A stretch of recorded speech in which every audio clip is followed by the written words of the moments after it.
There you go. That's why you couldn't hear me. Thank you for the thank you for the heads up. You should be able to hear me now. You should be able to hear me now. There's always an extra button that you have to click. Always. Oh goodness, 750 people already. Great, man. Glad you all could join me. I didn't really feel like talking about politics today, except for the fact that politics affects. Ooh, I'm not interested in my little B2Bs showing. Hang on. As you can tell, I'm rather conservative. I'm not. Anyway, I didn't really feel like talking about politics, but I do want to talk to you all, and there's always plenty to talk about. So, hello to Robin. I see you, Robin. Stevens, Y Stevens, good to see you. What's good? Oh, I didn't know I could even put 2 on the screen. Didn't mean to do that, but what's good to you, Smoney? Let's see what's going on. Who else is here? Keisha said you can hear. Kelsey said that we can hear me now. Great, glad you can hear me. What's good? The identity booth. What's going on with you? In the dark over on YouTube. I see you. If I can get you on the screen, I would. Richard Boyd, what's happening? 830 people in the room across the different platforms, which is totally cool. I didn't want, most nights I share this video and I share it in a lot of places. Feel free to share. I'm not going to share because I'm not really interested in having a big audience tonight so much as just a group of us to, I don't know, just talk about what's on my mind and what's on your mind. I definitely always appreciate being able to bring you into my home and talk with you. Obviously, because I'm doing this 7 days a week. I knew once we started this, I was like, okay, yeah, I'm going to be addicted to this because it's cathartic. And it's also really good to be able to just vent and get things off your head. But it's also good to be surrounded by people and having the feedback, the instant feedback. Like, Jamal, what's going on with you over on Facebook? I see you, Jamal Fernan. Alabama's in the house. Jennifer, I'm not really, I am concerned about this election in general. Yes. And I think we got to do our part. One thing that we're going to do, I was talking to one of the producers, one of the things that we're going to start doing every stream, hopefully starting Monday, but probably no later than Wednesday, is we're going to do a call to action to push people to not only go vote, but also to phone bank, to also text, to do whatever you can to make sure that you've given your best, that we've given our all. We got to leave everything on the table. I am overwhelmingly tired of politics.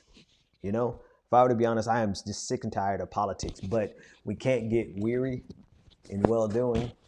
You know, we gotta keep fighting because we're fighting a very significant fight. So we still got work to do.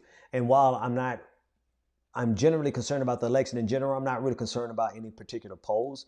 I think if we just keep doing what we're doing and keep encouraging people and keep phone banking and keep making sure that people have their voting plan in order, I think we'll be fine. Jerome wants to know if I saw the Lost Souls gathering on the South Lawn. Yeah, I did. We could talk about that a little bit. I think there's some meanings in there. H2Ls is saying hello to Jess. Yes, Rachel Ann, a break from politics. We need that. There's so much more. American politics is just unbelievably petty and foolish and childish. And it is, but it's so necessary that we engage. I can't focus on the things that I want to focus on because politics requires that we get in the nitty gritty of everyday political life, because if we don't, our politics will destroy us. Right? I keep checking over here for your comments. Our politics will destroy us. the number one way we're going to self-destruct is because of the pettiness of our politics and the ability of ambitious men to manipulate the masses through our politics and to get their way through politics and to, thrive on hatred and bigotry and to thrive and to gain power and move up in the world based on appealing to our base nature, right? It's so easy for politicians to appeal to our lower humanity. In fact, I think it's easier to appeal to someone's lower humanity than it is their greater humanity. And I don't know if it's a biological thing. I don't know if it's something inherent or intrinsic in humanity so much as it's just history. History shows that the person that appeals to the worst nature gets the advantage. And so while there are so many other things I would rather talk about, oh my God, there's like a list of things that I would love to talk about. That's why 90% of the content I give you is political, because we have to engage. We've got to fight. We got to win. Because if we don't win on that front, all this other stuff I want to talk about is meaningless. So that's why it's like we have a responsibility. We have a responsibility to operate on multiple levels of analysis at every given point of the day. Down here in the real world, the ridiculously petty, fatuous, childish world that is Earth 2020, it's the ground level, and we got to be focused on it, and we got to lock in, and we got to see our responsibility to do what has to be done for this particular moment and this particular time. We got to focus on it. We just have to. This is why every day I do a podcast. The podcast is purely political. The bonus show isn't purely political, but the main content is purely political because we got a job to do. If we don't get rid of Donald Trump, all of our lofty goals are for naught. And it's not, again, I'm very careful to always remind you that it's not because Donald Trump is inherently the great evil and we get rid of him and we go back to living happily ever after. No. It's the fact that how we were living before Donald Trump inevitably led to Donald Trump.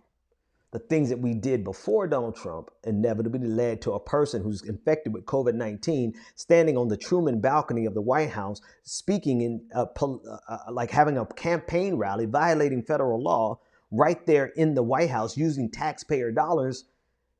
All the roads were inevitably leading to Donald Trump. So we got to deal. We have a moral responsibility to deal with what we have in front of us right now. But that's just the ground level analysis.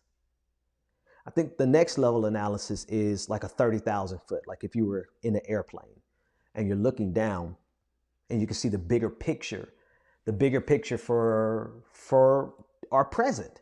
There's a bigger picture that transcends American politics. I think most of us get caught up in the myopic nature of American politics, and we don't really look on the international level and the systems level and the international community and how America impacts that international community, but also how America shouldn't be the center of the narrative of a global community. America is just one player in a global community, and we have this American-centric view of everything, which kind of means what we're trying to do is we're trying to interpret a 30,000 foot level view of the world through the lens of America's ridiculously petty politics.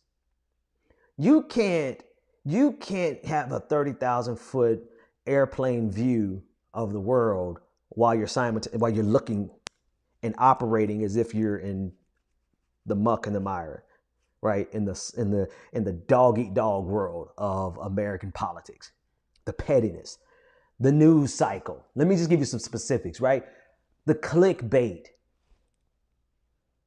The fact that your algorithms, YouTube and Facebook, benefit me if I provide you with the type of content that appeals to people's clickability or clickableness, whatever, I'm just making shit up. Don't even pay me no attention. That's the ridiculousness of the ground level, the news cycle, the hyperbole, the cable news, the news radio, talk radio, the Rush Limbaughs, even what I do, right? The aspect of what I do that is purely political, it falls into the same category. I'm not necessarily better than them. I'm using the same tactics as them. I'm just using it for good, okay? But all of us are in this. Like the bigger picture I put, I put a picture of a Breonna Taylor from CNN, and I put big bold letters, Breonna Taylor devastates Donald Trump. I'm gonna get 250,000 views, which is a pretty nice, payment for about 15 minutes worth of work. That's the pettiness. And so there are incentives on this ground level that continue to prey on the fact that you want to click because you see it and it's like, boom, oh, she went off. Breonna Taylor went off. Let me click on that video. Now, I'm telling you the secrets. Please keep clicking on my videos, okay? I'm just keeping it 100 with you. I don't like doing those videos. You ask my producer, he has to push me. He has to push me and say, Ben, you need to do a video. You need to do a breaking news video. You need to do a video. You need to do a video. And I'm like, can we just do the streams? Please? No. Because our system down here in this petty, pathetic, pitiful American politics is probably globally, but I'm coming from the ground level perspective of American politics. It rewards us for creating content for you because you apparently like to click on that stuff. Not you personally, I'm talking about Americans in general. Right? Americans in general like to click on the salacious tabloid stuff. That's why the tabloids are always at the grocery store when people used to go to the grocery stores, right? You pick it up and say, oh, Bill Clinton was married to an alien, da-da-da. Big bold letters, Bill Clinton looking sickly. Gotta read it. Whether we buy it or not, we saw that headline. We have a system that rewards in every aspect of human life, rewards the worst of our human behavior. Capitalism rewards greed. Can we honestly, I'm tired of not being centered in this shot. It's bothering me. There you go. That's a little different shot than normal. I guess I could have just moved the camera. I digress. Are we really surprised that we're tearing ourselves apart as a society when we built an entire system on greed? When we reward those content creators who are going to provide tabloid style content, and we barely reward the people who provide analytical type of content. There is a crossover. There is one crossover that I might actually get into. Like what's really clickable on YouTube, what people love to watch on YouTube is stuff about the future. It's funny. Like we reward the pettiness of our politics, the tabloid, the clickbait. We all do it. I do it. You see the difference on my timeline. You go on my YouTube channel and you're going to see an alarm, a siren, and a fire, and a boom, breaking. You're going to see, devastating. And I try to get fancy and I say eviscerate. I use my $5 vocabulary and I try to mix it up. But at the end of the day, it's clickbait because YouTube rewards me for giving you clickbait. I try to make it rich. I try to put in some meaningful analysis. I try to, and I generally pull it off. But at the end of the day, the reason 250,000 people clicked on that Breonna Taylor video is because I did it the right way the algorithm wants it done. I do it. The left does it. The right does it. Everybody does it. I like to think I do it for good, but I'm still doing the same thing because that's how our politics are petty down here. We go up to the 30,000 foot level and we try to look at it on a global level, but so many times we don't even make it to that 30,000 foot. We don't take the time to consider a world view. We just know our American politics view. We just know Donald Trump. We know the Democrats versus the Republicans. We know Republicans are bad. Democrats are good. Just let that simmer. Right? We make these kind of generalized assumptions. We just kind of engage in the pettiness because it's the Schadenfreude. It's what we love. It's the sport. It's the red team versus the blue team. And we very seldom get to that 30,000 foot level where we can look globally and consider the implications of our actions on the global society, and not just America's empire and our actions as an empire, and how our taxpayer dollars go to fund misery globally. We export American terrorism globally. Not just that, but our predilection to click on the tabloid. How does that affect the global system? We don't do that. We barely have time to, because we got to get rid of Donald Trump. We got to. So while I do go through these kind of existential crises in my morality, because I'm like, do I really have to make a clickbait video in order? All right, I'm going to enrich it as much as I can. I'm going to make the fastest and quickest analysis I can to make sure that you get what you need, something substantive to take away from it. But at the end of the day, I'm giving in to the same forces that you give into. Because I wouldn't make it if you didn't watch it. Now, listen to me. Y'all better click on these videos going forward. Don't take anything I'm saying to say I don't want you to click on these videos. I need you to watch every single one of them, because at least they're going to fund something better than that. But we talked about the ground level. I'm so stupid.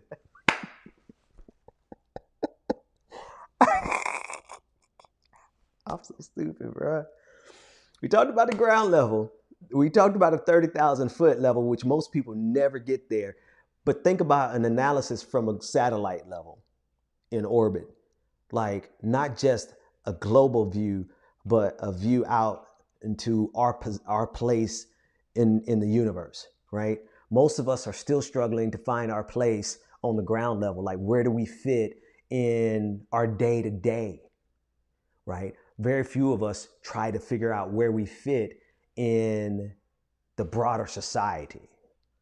And even fewer of us actually take the time to think about where do we fit, and where does our society fit in this global, in this greater scheme of life in this universe. But we can't think about anything up there if we haven't done our job down here and done what needs to be done to get rid of a fascist who would destroy not only our lives individually, but collectively as a nation and this planet, most assuredly. So none of our lofty thoughts matter if we don't do our work. And yes, I got all of that from the person who asked me, what do I think about the polls? Yikes. Jamal, I appreciate y'all, man. I really do. I really do. Did you talk about Trump and his little fish? I don't think I know about, I don't know what happened with the little fish. Somebody send me a link.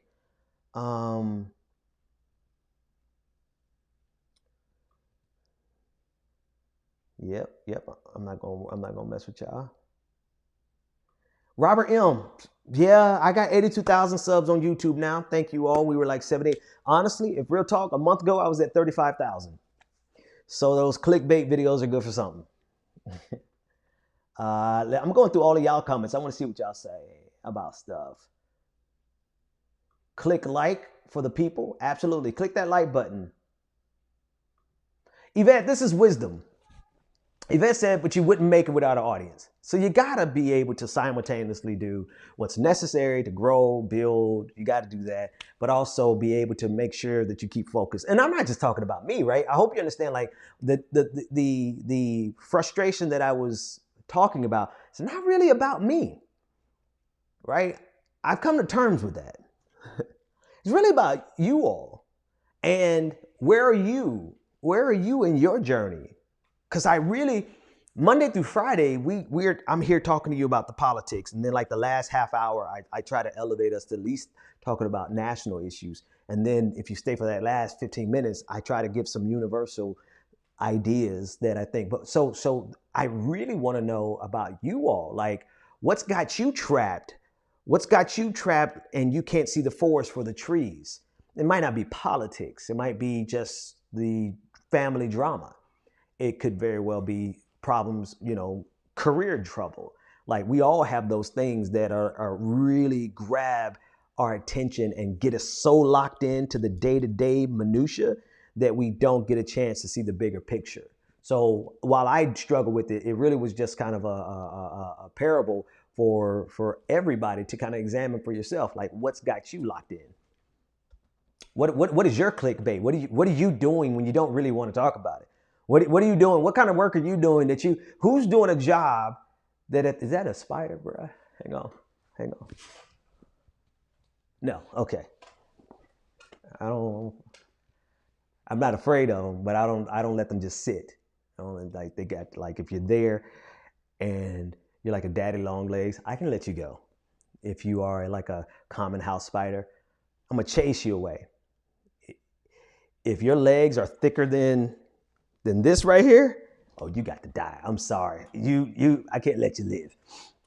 All right. But the point is, what has you locked in to, what is your clickbait? What is the clickbait of your life? The clickbait for me is obviously like something I have to do. I don't really want to do it, but I got to grow the audience, got to pay the bills. What are you doing that keeps you locked into that day to day? We'll expand more. You guys got some really interesting, I think I missed a whole lot because I really didn't pay attention to the news today. Let's see. 123 1213 FM, love it. Said it's human nature. That's why clickbait works. Yep. Camille says let's talk global. I'm with that. I'm not sure. Maybe I missed something, but Tiffany said, God, let me know what you're talking about, Tiffany. Antifa is all is Antifa from Caitlin Cruz on YouTube. I certainly hope everyone is anti-fascist. Hey, no middle ground. That's a consideration that I always have to slow down and think about. Disability and degenerative bone disease, while we're here having all these philosophical musings about life and limitations and stuff, we don't really take in consideration the disabled and how not taking it into consideration is a form of ableism. And that's really something that I regularly try to just think about, pause and reflect and see how we can be more inclusive. So thank you for mentioning that. I didn't smack the fly. The fly can stay because it's. I'm surprised they're still out. It's usually too cold this year up here. Let's see. Somebody asked me a question. What are my thoughts on creating a new political party? I would definitely answer that. I'm trying to go back and get the super chats because I definitely want to at least thank the people who are, I think I'm grateful for all of you, but if somebody pays for a chat, I think the least I could do is acknowledge it. So I got to scroll back up and see. And actually, let me see if one of my producers is, because I told my producers to take the night off because we're just chatting. It's not a normal night. It's not like I'm not going to go down the list of naming everybody who subscribed and all that. It's not really, I'm not really doing that tonight. But I can at least read off the super chat. Woo, this is a long one. I don't know, Scott, if I can fit this one on the screen. Angela, but I am going to read it. Angela Griffin says the Bills. Absolutely. And Veronica, why are you laughing at me? You laughing at me about this spider I thought I saw? I am seriously trying to. Here we go. I found one.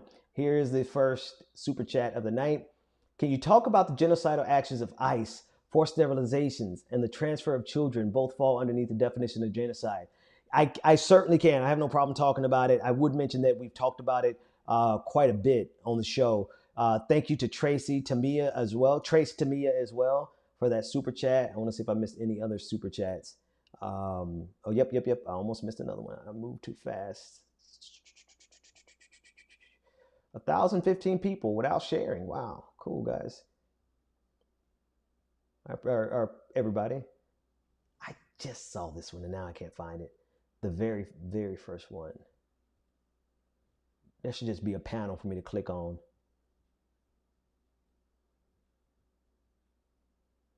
You know what? Whoever that first person was, I am going to do my due diligence and find it. And I might have to mention you on another episode. But I want you to know that I saw it and I'm desperately trying to find it. But I want to move. I don't want everybody waiting on that. Yvette Edwards on Facebook said, history has proven that we can overcome this if we all band together. Let's see if I can tie two things together. History has also proven that humans have a predilection for great evil. And we are in a time now where we see a similar great evil coming up. Like the person said, in terms of ICE, the forced sterilizations, the the separation of children from their parents and putting those children with Christian-based adoption agencies, both of which are forms of genocide. And we've seen through history that mankind has this. Is anyone else like occasionally taken aback by just how brutal we can be? I was reading a post on Twitter today, and it was about the Vietnam War, and there was a picture of a Vietnamese family, and it was the daughter, the mother, and it was just, I don't even want to go into too many details because I'm gonna have to tell you the bad news that picture was taken immediately before they were gunned down by American soldiers, massacred. And I pause and I think, like, the extent of our brutality really knows no bounds. We are capable of committing great acts of evil. That clean-cut neighbor, at some level, some part of his humanity is capable of producing that same type of evil and brutality. I pause and I think, what would I have done in the same situation, right? I'd like to think that I would have the same consciousness that I have now and would rebel, court-martial, whatever, take it, defended them, probably would have been shot by my own platoon, my own squadron, or whatever. I have no military background, so I'd like to think I would do that. But then I have to take in consideration that in different circumstances, it's a possibility that I could have grown up to be just as brutal as the people who carried out those orders. Can you fathom the possibility, the inclination, or the remote chance that you too could be that ICE agent who is carrying out the forced sterilizations, or the person who is snatching children from their parents? Now, I'm not going down this road just for the navel gazing and the philosophizing or whatever, just to ask deep questions for you to think about.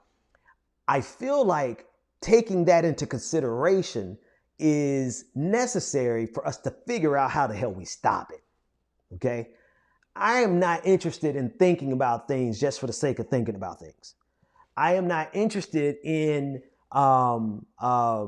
these meetings that we have here just for the sake of the meeting, of the stream. I'm actually interested in producing some actual physical, tangible changes. I just happen to think that it's going to require us thinking differently. It's going to require an analysis that we're not used to having. It's going to require us confronting ourselves. And once we're done confronting ourselves, we weaponize what we learned for good, the way they weaponize their brutality for evil, right? I think we're going to have to get in some fights. Political fights, economic fights, probably some physical fights.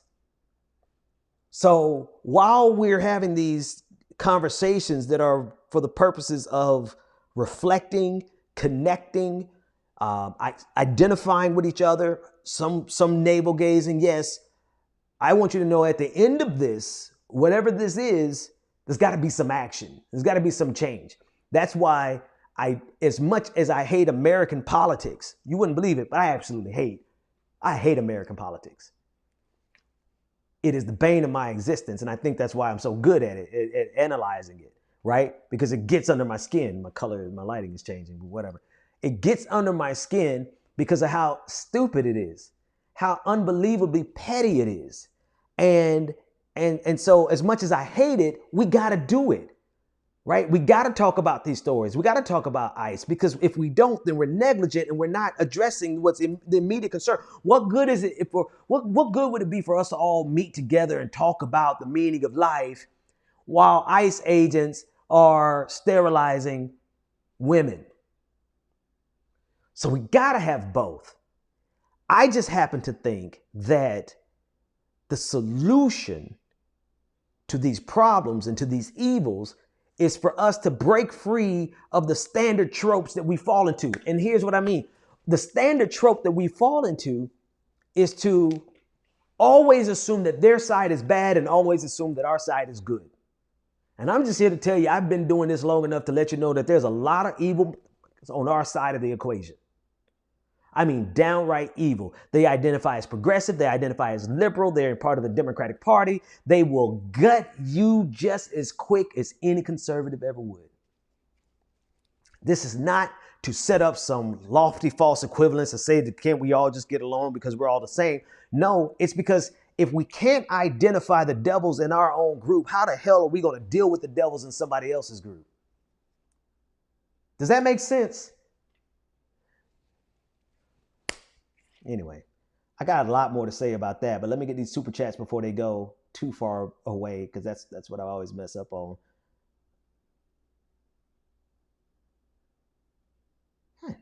Y'all some commenting folks. I can't even keep up.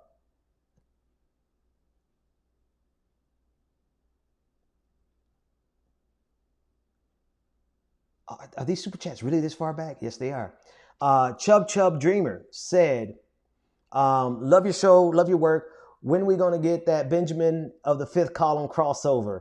Talking about Bo of the Fifth Column, we're going to do a crossover about Star Trek because we both like Star Trek and comic. I got to DM him and we'll make it happen. We'll make it happen. He's a dope. If y'all don't, I mean, I'm sure you do because he's super popular.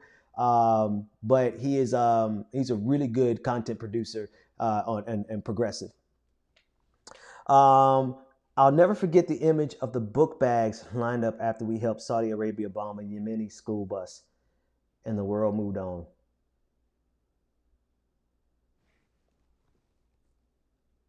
The barbarity. See,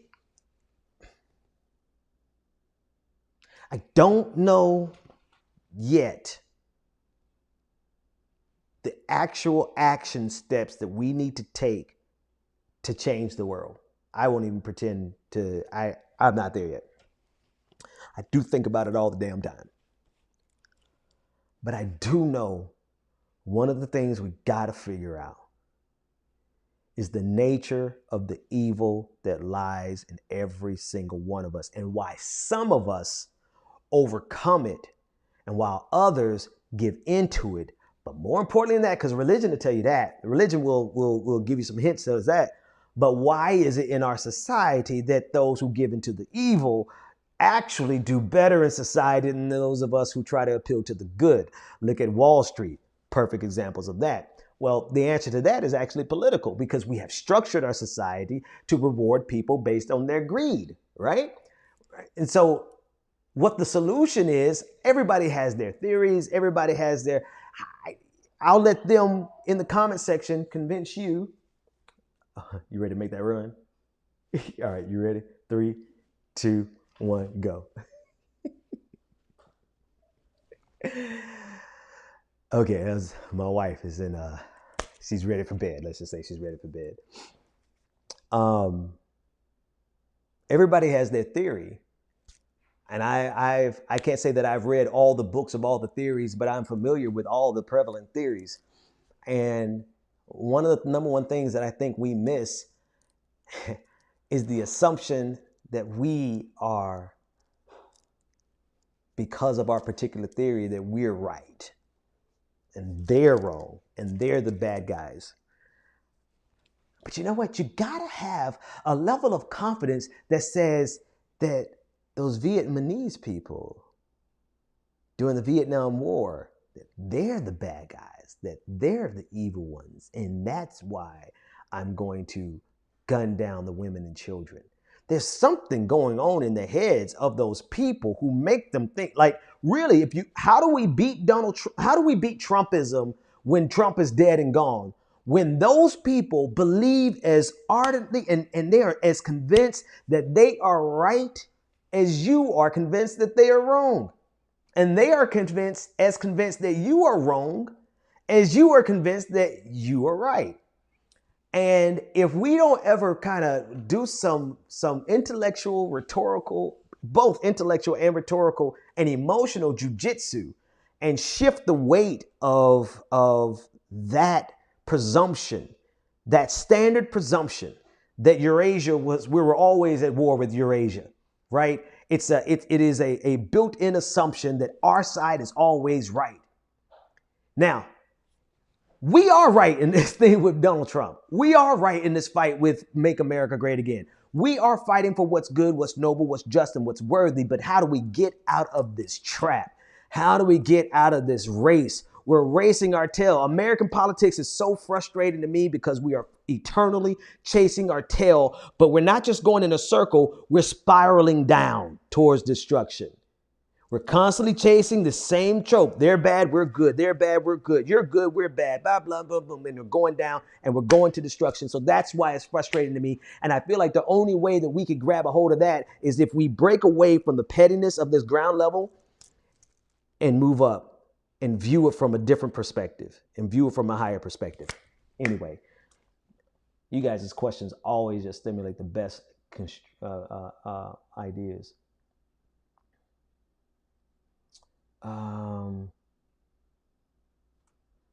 Let's see. I like this. I like this comment. Una, nationalism cannot go above common sense. Here we go. Now we're talking. The villains of the other side are that side's heroes. The villains of the other side are that side's heroes. Our heroes, not particularly mine, probably not most of our, but our heroes in America are our troops. We don't question our troops. They're patriots no matter what they do. But our troops are villains across this globe. The heroes of other nations, of let's say nations from the Middle East, the heroes are who we call terrorists. Well, shit. The founding fathers of this country, who are America's heroes, choosing my words very wisely, they were terrorists to the crown. We're gonna do this. We're gonna do this song and dance through eternity. Are we gonna do this song and dance all the way into oblivion until we have destroyed ourselves? Because the stakes are a lot higher now, right? We're not dealing with muskets. We're dealing with nuclear armaments, right? We're dealing with billions of people. We're dealing with diseases and viruses that could wipe us out. We're dealing with, and that's just the stuff that can destroy us here on Earth. We haven't even begun to be prepared for what this universe could throw at us. So how long are we going to do this song and dance of everybody on their side is evil, everybody on our side is inherently good? And the people who really need to hear that in this season are the people who are not on this stream, because I know I'm preaching to the choir because you get it. But there are people who are going to look at what we do, and because what we fight for doesn't fit their nice little raggedy trickle-down economics theory, they would interpret everything that I say on this stream as evil. Check me out, I am the devil to some of those people. I am the devil to them. Now, there is a stopping point, and I guess it's self-serving for my stopping point to say we could end that song and dance because I know what I'm fighting for is good. I know that's self-serving, and in that way, I'm participating in the same song and dance. But at some juncture, there are things that are objectively good, and there are things that are objectively evil.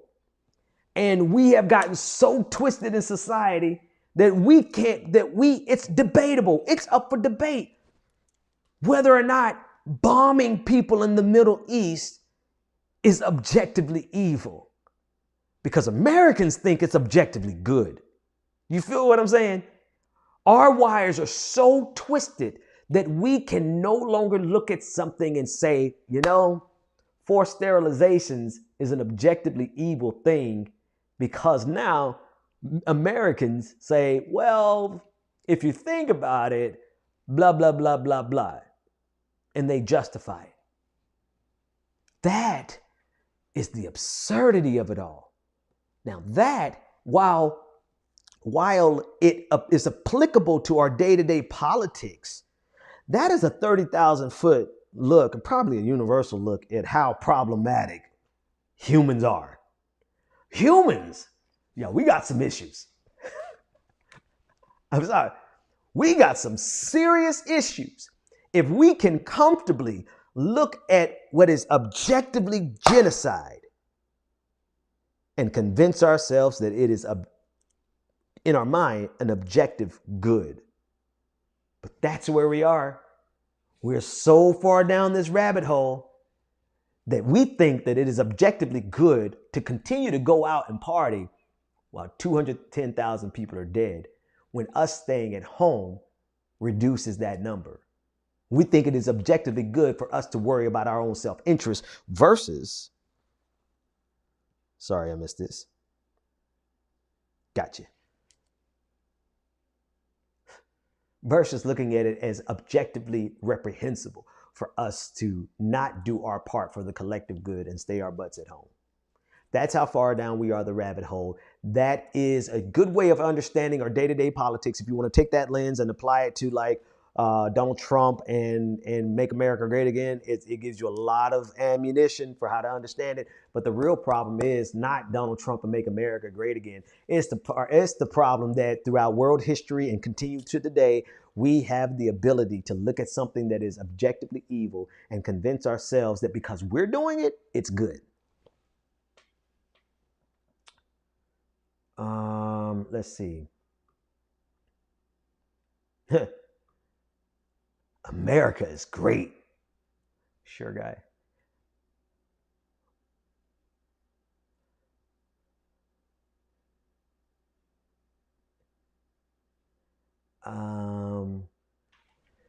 Actually, what I'm gonna do, I'm not gonna feed the troll. I'm gonna block the troll because we don't have time for that tonight. I don't think I have a moderator in the room tonight, and I'm just gonna take care of it myself. Count to 5, and boom, it is done. You didn't even have to count to 5. Let's look at this one.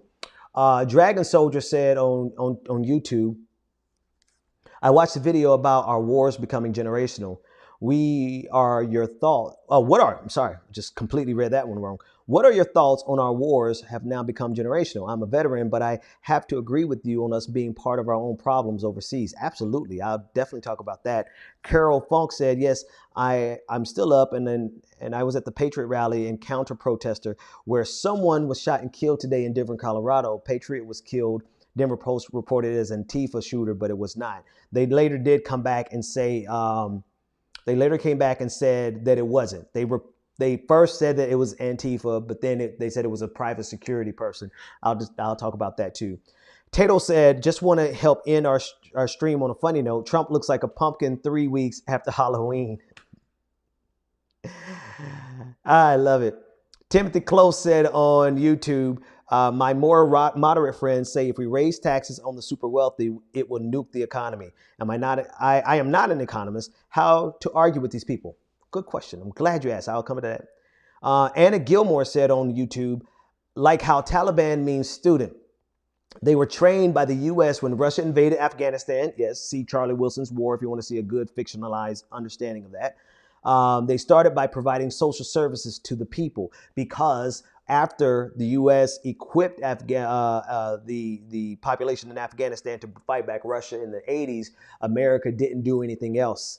Like when the war was over, America left, right? They gave them weapons, but not schools. We'll talk about that. We've got 738 people on YouTube, but only 462 likes. Let's get that like ratio up a little bit, and let me get some more comments over here. Yeah, 1, 2, boom. That troll is gone. He's gone. Let me answer those questions specifically because I think they can all be tied into whatever the theme is for tonight. No idea what the theme is for tonight. I'm just talking. Generational war is an inevitable outcome of a system that is built on the worst of humanity, which is greed. Greed is never satisfied. Hell is never full. There's a scripture like that. Once we found out how much wealth could be generated with war, after World War II, during and after World War II, we created a permanent military industrial complex where this particular group, their greed is only temporarily satisfied by killing. They got bombs to make, bombs to drop, so that they can make more bombs and make more profits. It literally is a straight line from our greed to endless wars. And along with that kind of money, and along with that kind of military power, comes political power and global dominance. So there's a straight line from greed to endless wars to American empire. But we usually stop there. Guess where that straight line goes? Greed, military industrial complex, American empire, self-destruction. The inevitable outcome of our greed. It doesn't matter who the empire is, right? It's not that America is alone in its evil. America is not alone in its desire to dominate the globe, the entire globe. All right. America's just happened to be the one that's doing it right now. Before America and after America, there will be that same pursuit for global dominance through force, rooted in greed. So there's always going to be a straight line from our greed through some war to manifest that greed to our own destruction. We just, and I wonder if people actually think. Do people actually take the time to, damn it, think? Just take a god darn it. I'm doing my best. I don't know which one of my family members is watching. I don't know if my pastor's watching. Love my pastor. Love my family.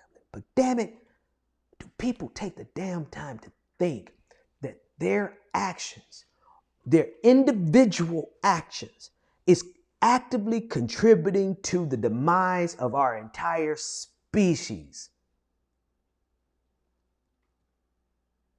They don't have time to think about that because they got to get that next quarterly profit margin because we've created an entire system rooted in greed. And you would think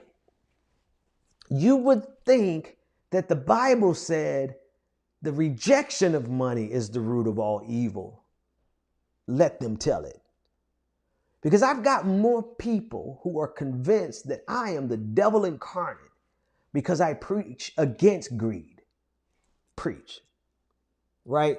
Because I identify that this will be the destruction of our society. Capitalism is built off of greed. We reward that greed. We create wars for that greed. We dominate globally because of that greed. We ignore the science of climate disaster because of that greed. We ignore the science of COVID-19 because of that greed. We ignore the science of escalation and nuclear proliferation because, the political science of it. We study it. We know what's going to happen, but we ignore it because of that greed. What are all the recipes telling us going to happen? What you think going to happen to us? You think it's going to end happily ever after? I think some people think, well, as long as it lasts past my generation, we're good. And I think some more decent people think as long as it lasts past my generation and my children's generation, we're good. And I think the more decent people say, as long as we last past this generation, my kids' generation, and their kids' generation, we're good. But I think that's probably the end of most of our empathy. And I think most people who are in charge right now don't think past their own individual generation because their behavior pattern suggests that they don't care about what happens with the next generation or the preceding. I think we have a responsibility. I'm so damn dramatic. What the?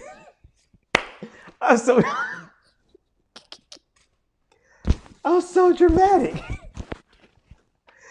Thumbs up if you agree that I'm dramatic as hell.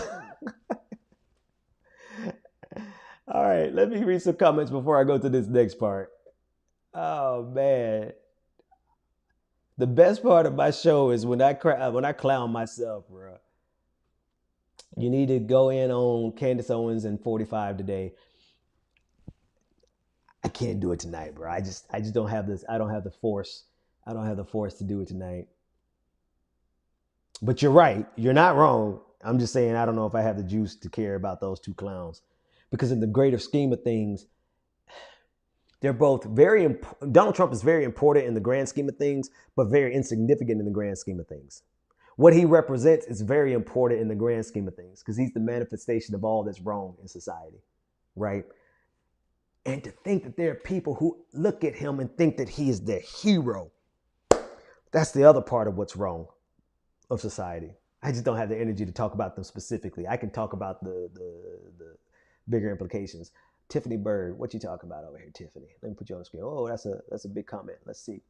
She said, I am optimistic that no positive changes will happen in America when the world needs to be in collaboration and change for the better. George Floyd's death affected the world as it relates to evil, greed, and racism. It was powerful to see many countries protest. I got to get back on the screen. It was powerful to see many countries protest. However, with the world speaking out, there was no difference. But what I saw during the protests were that the majority wants positive change. Yeah. Thank you for that entire comment that took up the entire screen. I really no, thank you. Just pick it up. I clown myself. Of course I'm a clown that big. That comment took up damn near. But to your point, I do believe there's more of us than them. I don't mean Democrats. I don't mean progressives. I don't mean liberals.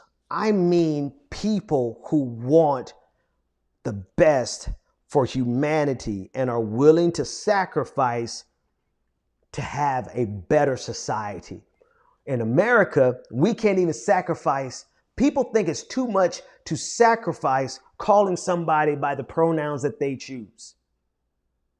That's like literally the easiest sacrifice. It takes nothing for you to say him, her, they. And if you're not sure, respectfully just say they. Done. Who does that hurt? How does that? You got motherfuckers in this country who think that that is the greatest form of oppression. That's why I say we might just have to fight.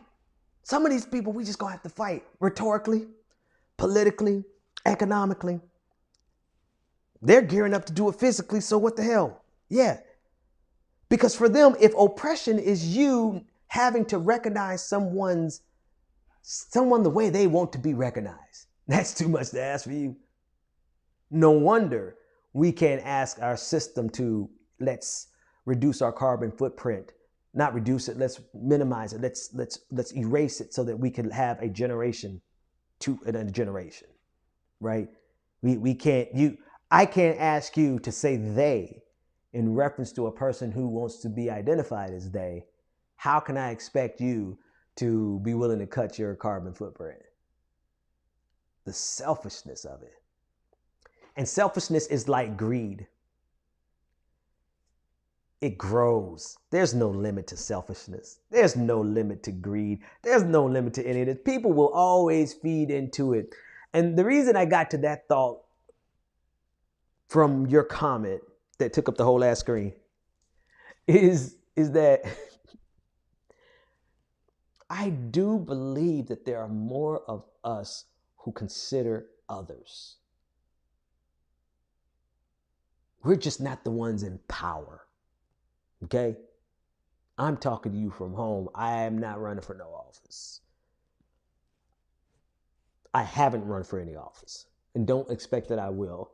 Because when the pandemic is over, we throwing a big ass party out. Listen, when the pandemic is over, I'm coming to every city. We partying in every city. Every city. Like y'all gonna have videos of me standing on the bar of a club just because so I'm not running for office. But there are more of us than there are of them. The problem is that none of us are in power. And that's what's got to change.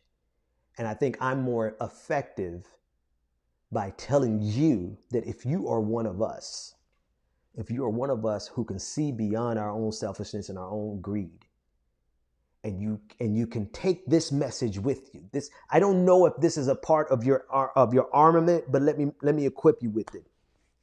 You got to be willing to be as Machiavellian and cutthroat for good as they are for evil. Because if not, they will always win, because they will always get the advantage, because they're willing to do anything and everything for bad. And so some of you who have good intentions, you got to be willing to fight just as maliciously for good without losing your soul in the process. Okay. My eyes are really red. It's time for me to go to bed.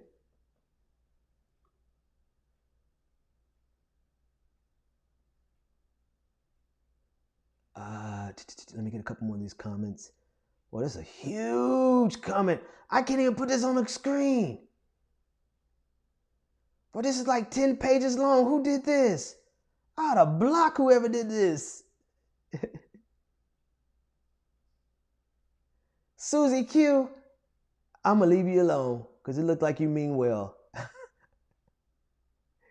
I'm going back to look for that super chat.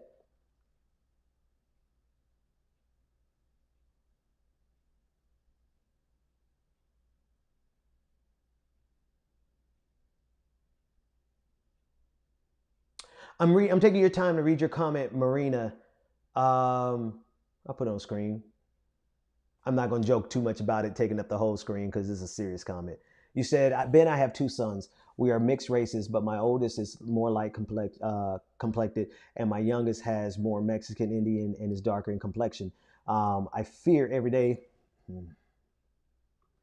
I fear every day someone will hate on one of my children when they both come for me. Some daddy just picked up different genes. Same daddy, just picked up different genes. Got you. And Trump's hate has me even more worried with him driving hate. That's a complicated situation that you have, but it really just cuts to the core of some of the root of the hatred and the way it manifests. Here's what I think I'm trying to say. What I'm talking about is applicable to you indirectly, but almost directly, because it's the same bigotry. It's the same hatred. What I had to learn was I had to relinquish some of my all, and it's a process of my bigotry, because the bigotry that I had growing up in the black neighborhoods, I was hood adjacent. I used to have to walk through the hood to get to school. So I became very, very familiar in how to maneuver my way through the hood. Didn't grow up in the hood, but I walked through the hood every day to go to school. And some of the things I picked up, not only from the culture, but also from religion, was homophobia. I wrote about it in my book. But somewhere along the line, it dawned on me that the same bigotry that I had in me with regard to homophobia was connected and helping the same bigotry that white supremacists pointed towards me because of my race. It's the same hatred. It's just manifested in different ways. So here's how what you're talking about and what I'm talking about are connected. And I don't know if it's a benefit to you at all. I don't know if this helps you at all, but I like to make sure that everything I discuss has a connection. Greed is as evil as any form of bigotry. It is all the same selfishness. It is all the same motive. It's just it manifests itself differently, right? In fact, greed might be the actual motivation for all the various forms of bigotry. The need to oppress a certain group has its roots not only in your complexion, but in greed. And the number one thing that Donald Trump is doing, you mentioned Trump and how he's fomenting the hate, is that he is galvanizing, he is mobilizing, he is encouraging every single form of bigotry that you can imagine. He's encouraging the greed for sure, but he's encouraging the xenophobia, the misogyny, the racism. He's tapping on every single part of the worst in human nature across the spectrum, from the greed to every ism, racism, sexism, xenophobia, homophobia. He is the fullest manifestation. The ignorance of that rally today, being jam-packed in tight with each other in order to support dear leader. He is such the fullest manifestation of it that he's the very one who could destroy this country. All these problems pre-existed Trump. Trump just knows how to capitalize on all those problems. The difficulty for you is the same difficulty for so many of us. We have come to a point in American history where the height of our arrogance, our ignorance, our hatred, our ego, our selfishness, our malevolence, our just downright stupidity. At the same time, America got at the height of this. Here comes a guy who could capitalize on it, maximize it. Donald Trump rose at this moment because this moment was prepared for him. Because everything that we've done up to this point, everything that this country has done up to this point, has been feeding our greed, feeding our selfishness, feeding our ego, feeding us clickbait, feeding us xenophobia, homophobia, transphobia, just outright racism, ignorance, and boom. That's why I say Donald Trump. Getting rid of him, it's twofold. God, it's like a reunion of what the hell? Two flies. I'm gotta start looking for Mike Pence around this motherfucker. I'm about to go get a fly swat. Like what? It's like 50 degrees outside. These things should be gone. Anyway, Donald Trump moment. Let me backtrack. Boom, boom. The problem for you. There it is. Donald Trump, once he's gone, we got to get rid of him. We got to do our part to get rid of him. It will get better, but it won't go away, because the only reason Donald Trump is in power to foment that racism that your sons are going to have to fight with and contend with is because that racism existed before him. And right now, Donald Trump is the festering boil that is representative of the underlying sickness. And yes, you got to treat that boil first. You got to treat that, because that thing is what can get infected and end up killing you quickest. You got to treat that. But as soon as we get that treated, we can't go back to sleep and pretend that just because Donald Trump is gone, that racism that led to him is gone. It's not. We got work to do. Let's see. I love this, Jonathan. Vote for Noam Chomsky says, vote for Biden, haunt his dreams. I saw some super chats come in while I was running my mouth.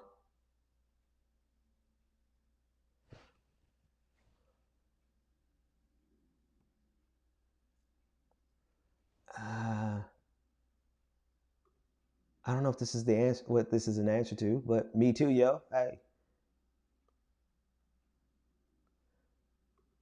We got a troll alert. All right, tag me. Tag me on the troll on Facebook and I'll take care of it. Start with my definition of racist. Sis, if you need me to define racism, Lance the Boy, let's get Lance the Boyle trending. That's nasty. Ew, let's give me the shivers. Tato on Super Chat said, Lance the Boyle trending. Let's get it trending. Then I saw another Super Chat. Hang on. Let's scroll up. I'm going to Facebook at the same time so I can get rid of. Y'all tag me on whoever needs to be. You got a fly in your room too. Hey, Mike Pence, he think he a Christian. I think that man is like, I'm gonna be honest with you, Michael. At this point, I would prefer the spider come on and just do his job. It's only two, but it's too many. I did not buy the Joe Biden, Brian. I didn't buy the Joe Biden fly swatter. I got a pink fly swatter, and I love pink, so I'm gonna go get it in a second. See you later, Zen Master. I know you sent that a long time ago, but see you later. I am looking. There it is. Lamont Calhoun said, "I appreciate your words." Hey, man, I appreciate y'all listening to me. The fact that y'all let me do this, how dare I would never turn down an opportunity to talk to you guys. Would it when you get kids, when you get kids, you get to call them from the other side of the house so they can come in and cut your lights off. Where you can just roll your ass out of bed and go, Elizabeth, are you awake? Oh, she's asleep. All right, I'm not gonna wake her up. I'm reading through your comments too. I'm going all the way back. Thank you, Brad. He said on target. Rashandra says she didn't even know that there was a rally today. I intentionally tuned out. Hey, Twitch, I haven't said anything to anybody on Twitch. I love you too, Susie. Hey, listen, on Twitch, again, if you're subscribing on Twitch, which I'm not asking anyone to do tonight because my producers are taking the night off. This is a raw chat. They normally give me the names of everybody who's been subscribing and stuff on all these different platforms. So if you're subscribing tonight, just forgive us. We will call your name out on Monday.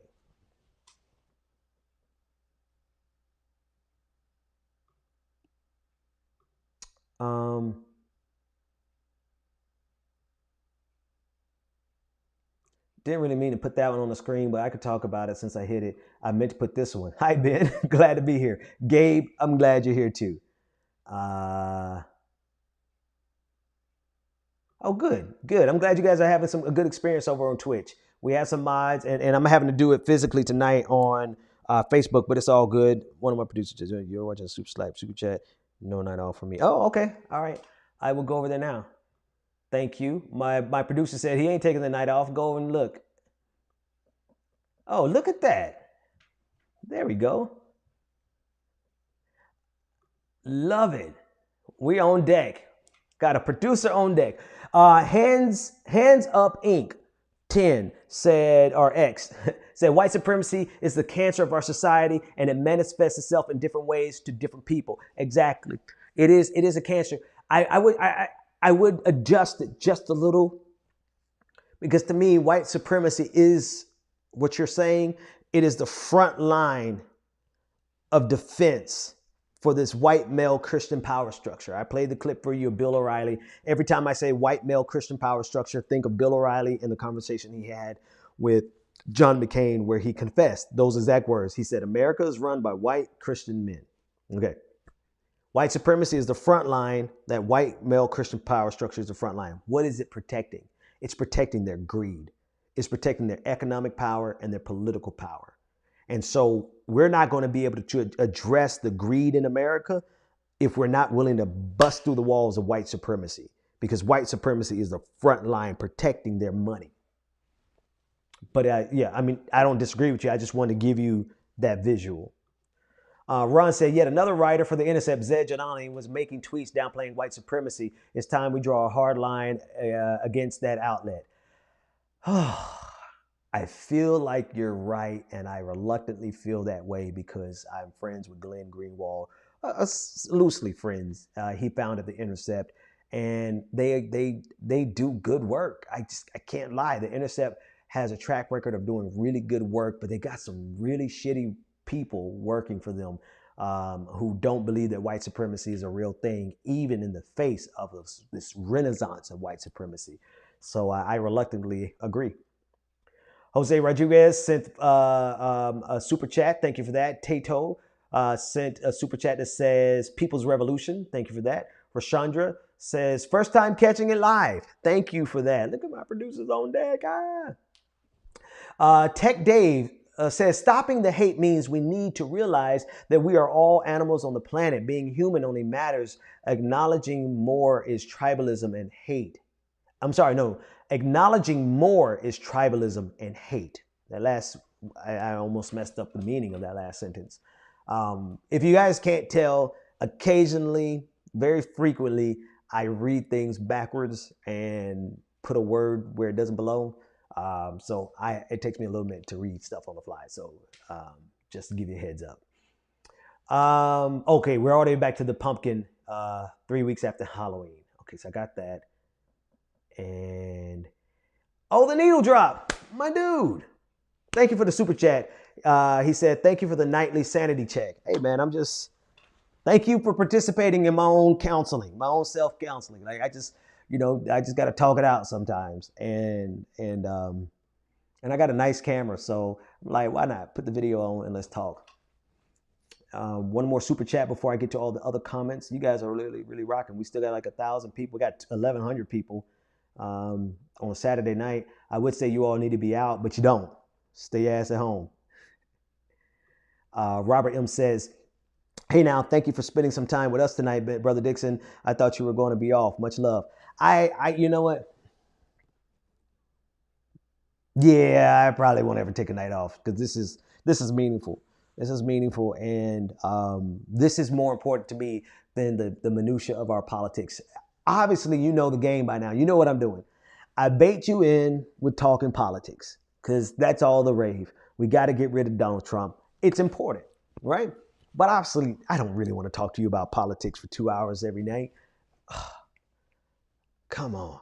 Like, you can only take so much yelling and anger, But my goal is if I can show you that 30,000 foot analysis. I'm watching these fucking flies.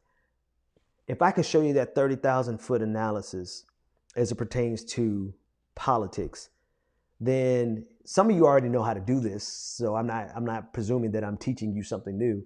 But for some people, they really have been locked in to this day-to-day shenanigans.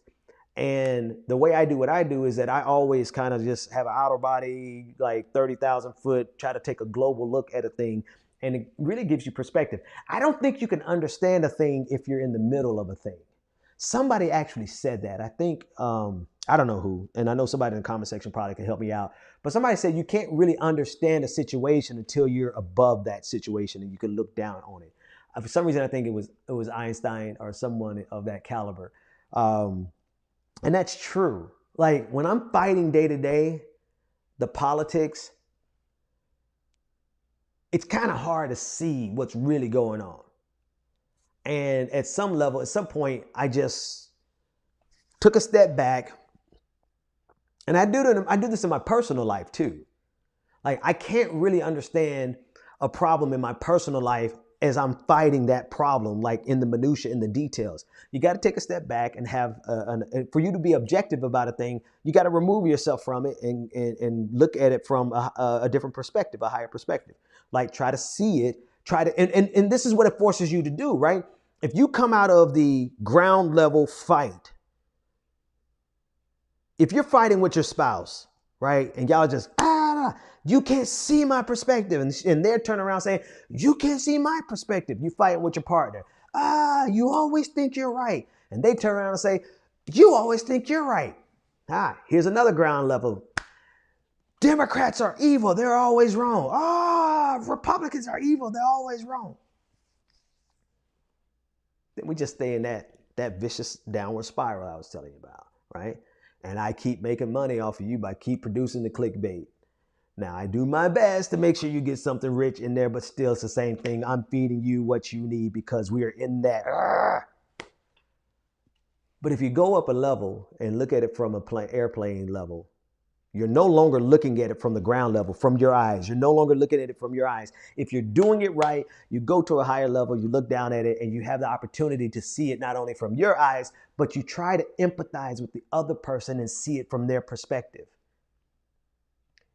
If you go up a level and look at it from the an airplane level, then It's impossible for you to see it from the ground level and see it only from your eyes. You're looking at it from a higher perspective, right? And what that means is not just rhetorical and, wishy-washy kumbaya stuff. It really means you're literally taking the opportunity to consider somebody else's perspective. And you do that by removing yourself from yourself and considering somebody else. It really is simply called empathy. It's simply called empathy. Now, where I am in my personal journey is I don't have a problem with empathy. I actually believe I have too much empathy, and I believe that it is necessary for us, once you learn empathy, the second part of that 30,000 foot level is to learn how your enemy weaponizes your empathy against you. That's where I am. That's where I'm dealing with now, because we have to be able to turn that empathy spigot off. I know I'm distracted by these flies, but I want to get these more. I want to get them. We got to be able to turn that empathy spigot off when it's time to fight, because otherwise we can't sit there and be like, I really want to know your perspective. And they got a gun to our head. Okay. So there's a time and a place. I think American politics has become the epitome of refusing to put yourself in somebody else's shoes. That's American politics. I think my politics, where I go a little bit higher, I think my analysis is higher than the average American beef and all that, but it's not as though it's so superb, because if you're up there and you're always empathizing with your enemy, then your enemy is like, oh, I know how to bring his ass down.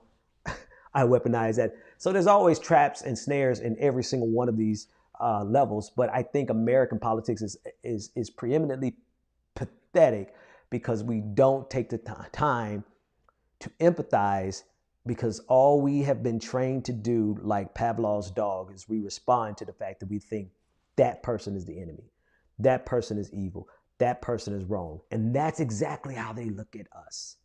And they look at us with that same condemnation and that same confidence, quite frankly. They are so confident that I am the devil that they're listening to me now, and they're in the comment section, and they're swearing that this guy is an idiot. This guy is a moron. This guy is a fool. This guy is evil. Anyway, let's read some more comments.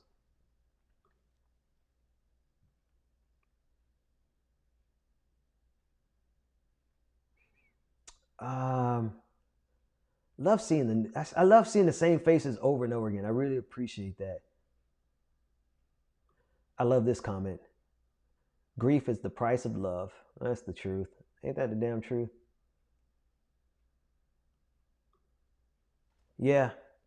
How my enemy uses my empathy against me. Yeah. That's where I am, man. That's where I am. I want to love. I want to be kind. I would rather us sit around figuring out just how to make civilization better, how to make humanity better, how do we progress, how do we move into the future, right? That's all I really care about. I'm going to be honest. If you want to know what I really care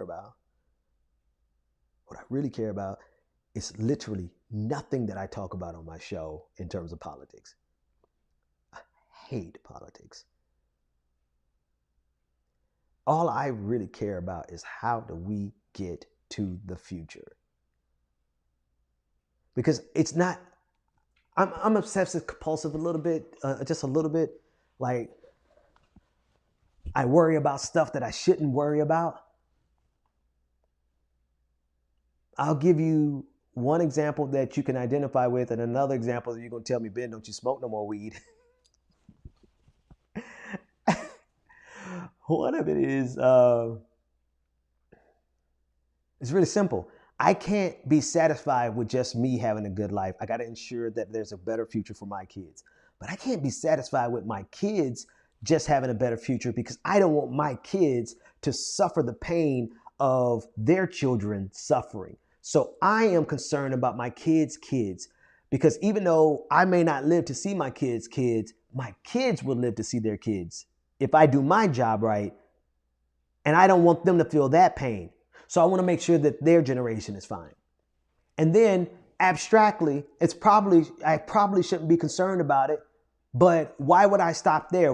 I don't want my grandchildren's children to be the generation that faces oblivion because of our ignorance. So it compounds. It's like, at what generation do I mean, at some point I should be like, why am I even worried about them? But if I'm doing this empathy thing right, and there's a connective thread, right? My empathy for my child automatically connects to their empathy for their child. And it's a connecting thread.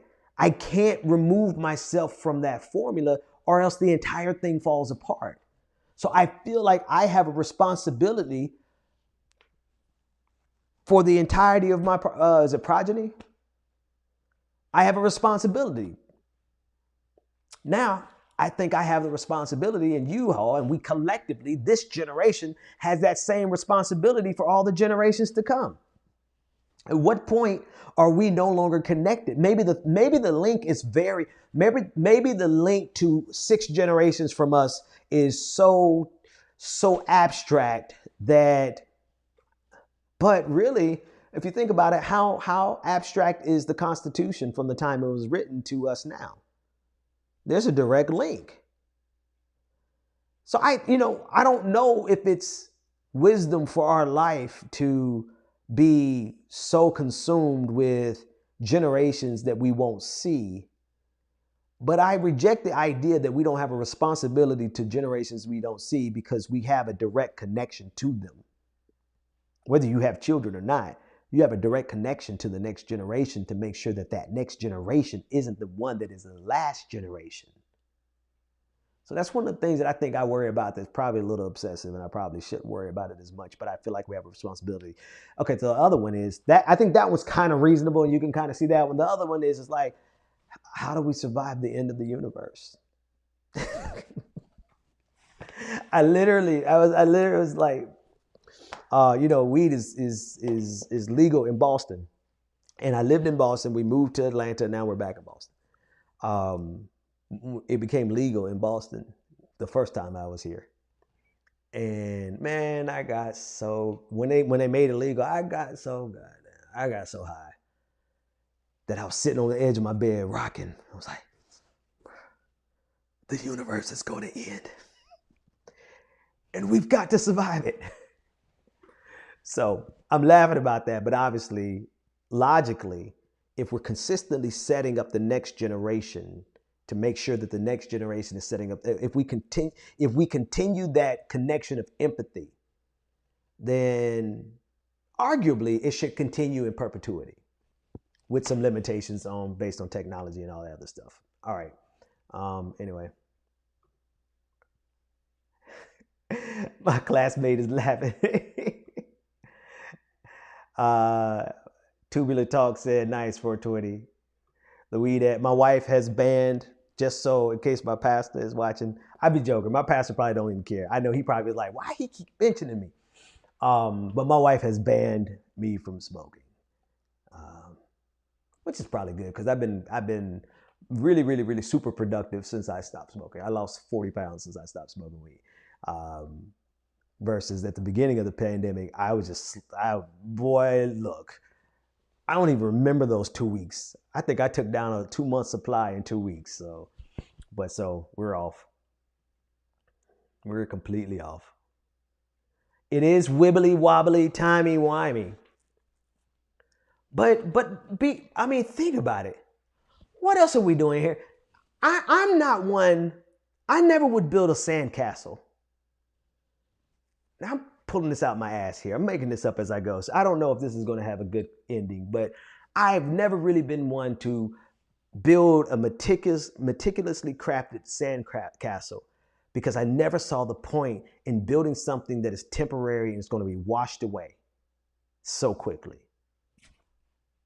What good is any of this if all we're going to do is fucking destroy ourselves in 2 generations or 3 generations?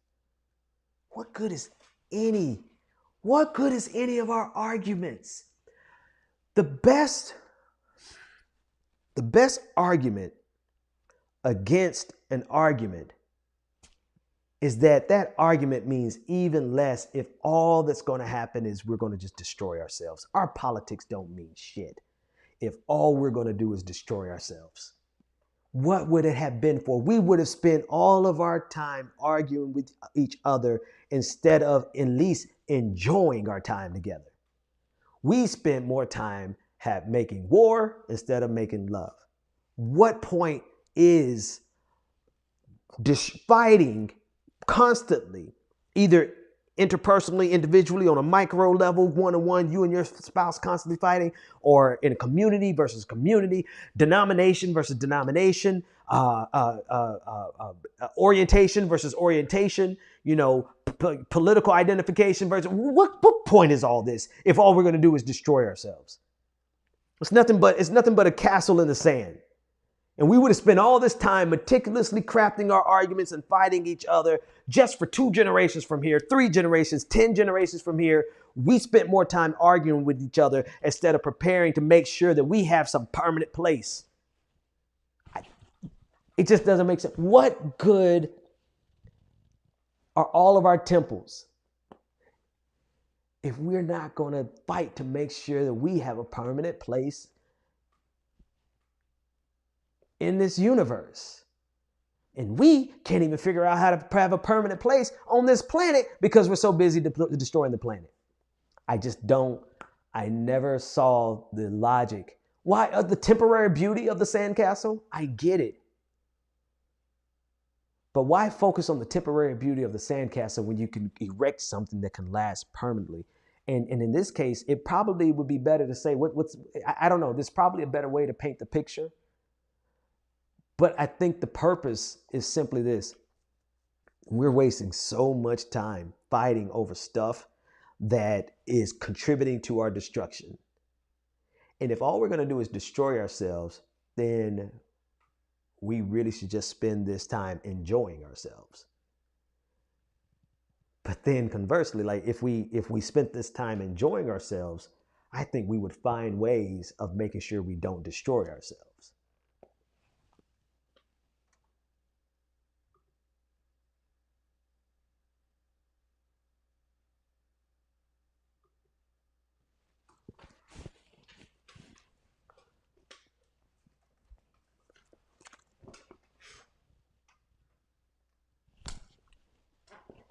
Got his ass, Mr. Postman.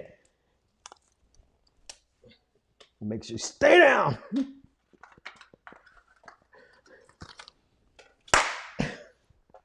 I got his ass. Good night, Lisa. I see Lisa's left. Hey, let's take Ooh, somebody's with me. Entropy is inevitable. That doesn't mean that everything has to be destroyed. Somebody is speaking my language. The final question, Asimov. So what time is it? It's 1:28. Normally I stop out after an hour and a half. I'm thirsty.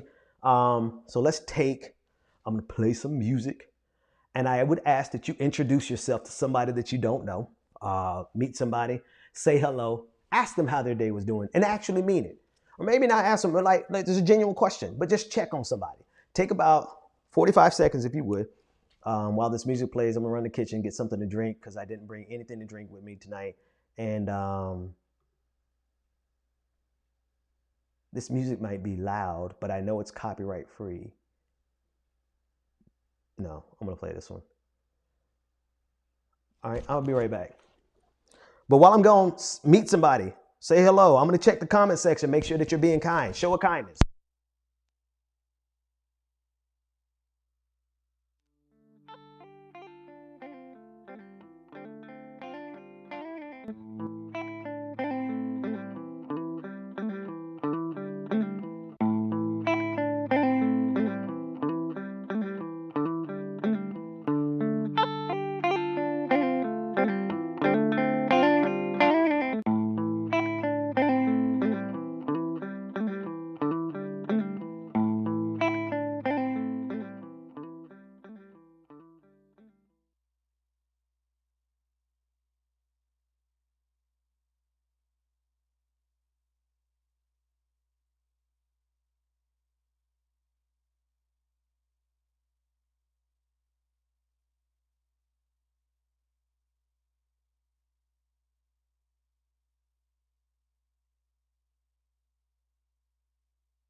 All right, welcome back. Welcome back. 1, 2, 3, 4. My mic check. Mic check. 1, 2.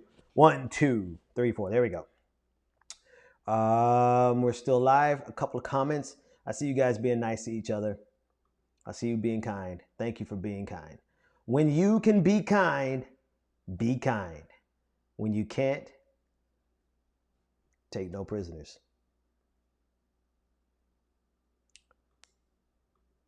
Joe is in the house. Glad you're enjoying those interludes. There was somebody with Benny Loco. I saw your super chat. Let me see if I can get back to it. Benny Loco said, "Hi, I'm Benny Loco. I am a citizen of Earth, and I come in peace. Much love."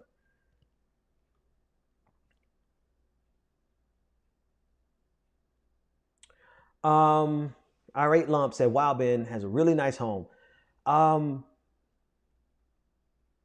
The further away you live from the city, this is what I would tell you. Do your best to always live at least an hour away from a metropolitan area, because what I pay for rent right now is like way less than I used to pay for a 2-bedroom shanty near Boston. So I'm blessed to be able to work from home and be far enough away to be able to for it to look nice. And of course, as always, remember, I move the flowers over there and I frame it in the camera. Like if I showed you the real, y'all want to see the real picture? This is the difference of what a camera makes. Don't let nobody camera work fool you. That's what it really looked like. Yeah, the camera make a big difference.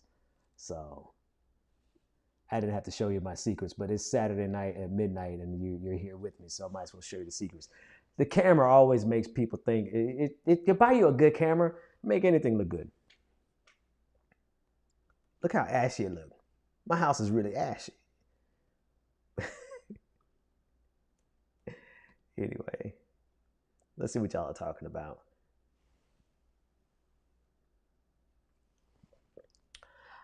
Well, thank you, Darth. I don't know. I don't get uncomfortable. I'm learning how to accept compliments. So it's yes. Now this I'm proud of. Burn 420 247. I am proud of my light work. Like I added a new light here to accent my features there. I did that tonight. That's why I was started later. And I got a light trick in front of me. I don't have the light. Most people would do lighting like this. They point the light directly at them. No. Turn the light away from you on a reflective surface, and it gives you a nice full, it's just a little light trick. And then obviously the lamps, when you have rack focus, the lamps in the back, it's just, I am proud of that. I appreciate that compliment there. I feel more comfortable accepting comments about the lighting. The ashy Ben, yes. Well, really, now, Ben is never ashy. My nickname on the morning show, because I said it, somebody on Twitter one time said, "What do you smell like?" There's another fly. Mother effing fly. Somebody on Twitter said, "What do you smell like?" And I was so excited to answer that question because I've always, since high school, smelled like cocoa butter. But once I was able to afford some decent cologne, it's cocoa butter and Versace. That's what they call me on the show, cocoa butter and Versace. So I'm never ashy. All right, let's keep going. I saw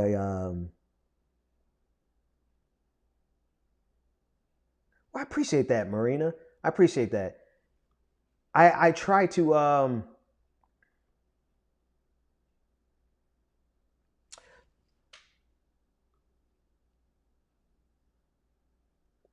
you're not really Joe Gatto. Okay, now I get it. Okay. But I put you on the screen anyway. Because I thought you said you came here from Impractical Jokers. I love that show, by the way. Where is that? Oh, you know what? I'm sorry. I could just go to my producer's chat and get all the ones I missed.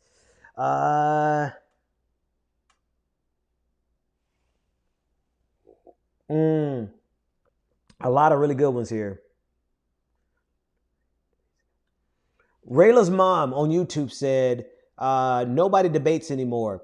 As a kid, we watched people like James Baldwin versus William F. Buckley debate. In a strange way, they respected each other's opinions. I really enjoyed that debate. That debate was transformative for me. Let's see. Oh, thank you. This is perfect.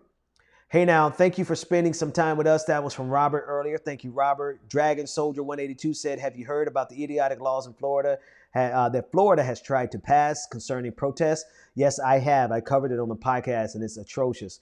I am a white trucker, and I do not believe in interfering with protests. Thank you. Thank you for the solidarity, Dragon Soldier. Kimberly McNaugh on YouTube said, if Biden doesn't deliver and inequality grows, I'm worried there's a smarter fascist waiting to take advantage.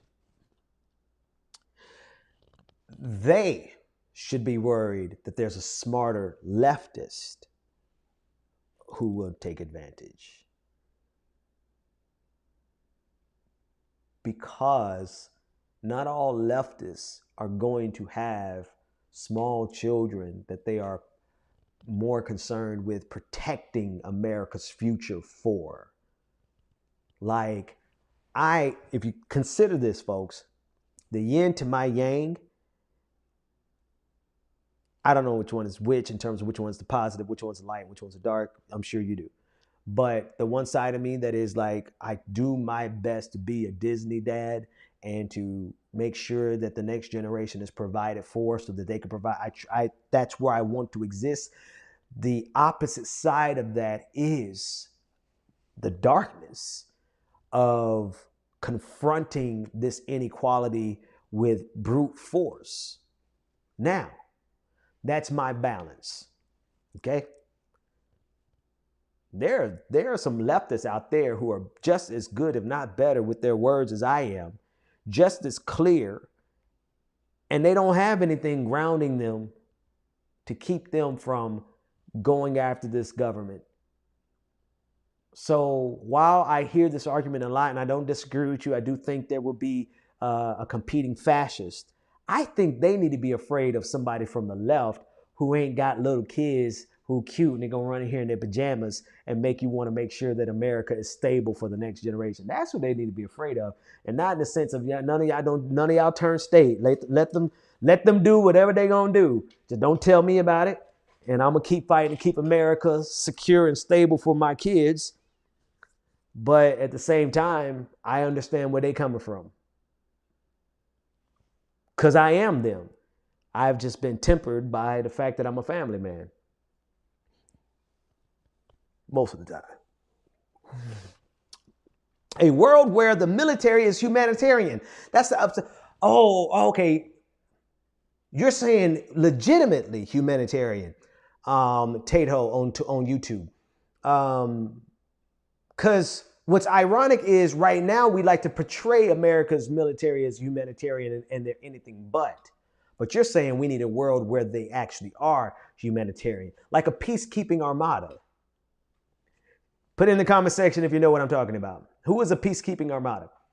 Benny Loco on YouTube said, be the change you want to see. Love. Nick McNugget.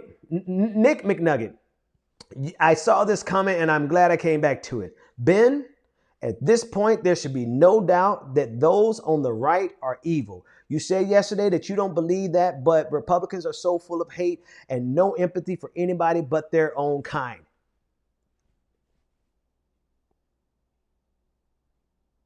Yes. Yes. Especially those who are doubling down on their support for Trump. Yes.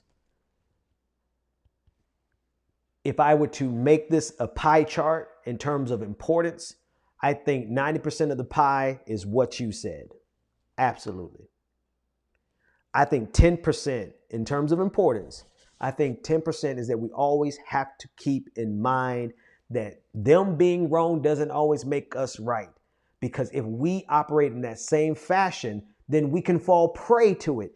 It's only 10%, so it's not worth us slowing down in this fight. It's not worth us drawing a false equivalence because it's not a false equivalence. What we're fighting for is right.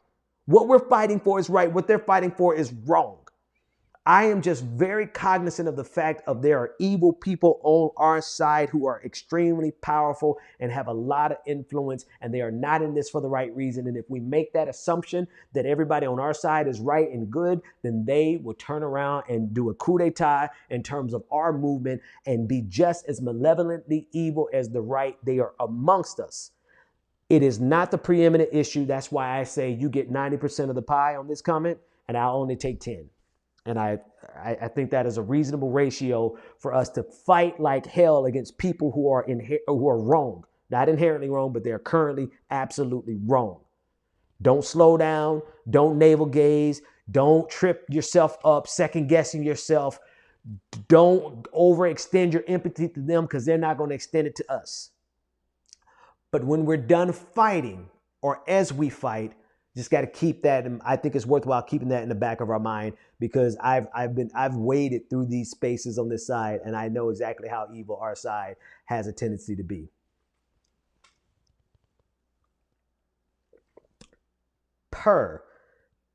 You talk about death, but how is with include the entire world? Depth and width. I'm talking about depth and height.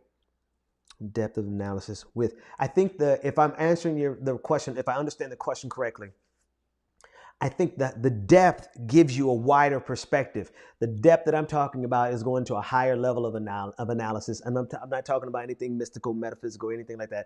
I'm talking about quite literally examining it from outside of yourself with a perspective that can see others, right? If you go into a skyscraper, you can see a lot further. So that's what I mean by going higher. You go higher and see a lot. You can see wider, though. You take into account more people's opinions and thoughts. You take into account the perspective of a global perspective. The width is a global perspective. So the higher you go, the more likely you are to see. Your horizon is further. So if I'm answering your question, if I understand your question correctly, then the depth equates with, because you're able to see further. The horizon is further, is wider, rather. Citizen of Earth. Charles Wilson says, hello, Mr. Wilson. Is that Charlie Wilson? Hello, people. Just coming off a 13-hour, 40-minute tour of duty delivering mail for the USPS. Would everybody in every platform give some love to our own essential worker, Charles Wilson, after a 13-hour and 40-minute tour of duty delivering our mail and helping keep our mail-in ballot secure? We salute you, my friend. Thank you for your sacrifice and your work in this very, very difficult and precarious time. Dustin Brown said, I've always lived in the country, so it's lonely. It's so lonely it hurts. To be honest, think it has a lot to do with how politics plays out here. Really want to move to a city. No, you don't. That price tag, bro. That price tag will change your mind. That price tag will change your mind. Shout out to Oshana C. Thank you for your contribution. All right, where are we at? We still got about 1,000 people kicking it with us.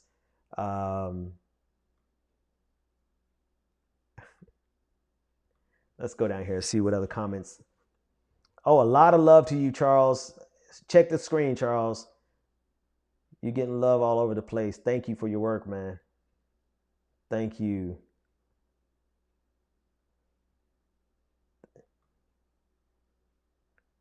Everybody's saying, give me some love. Thank you, Charles, from YouTube.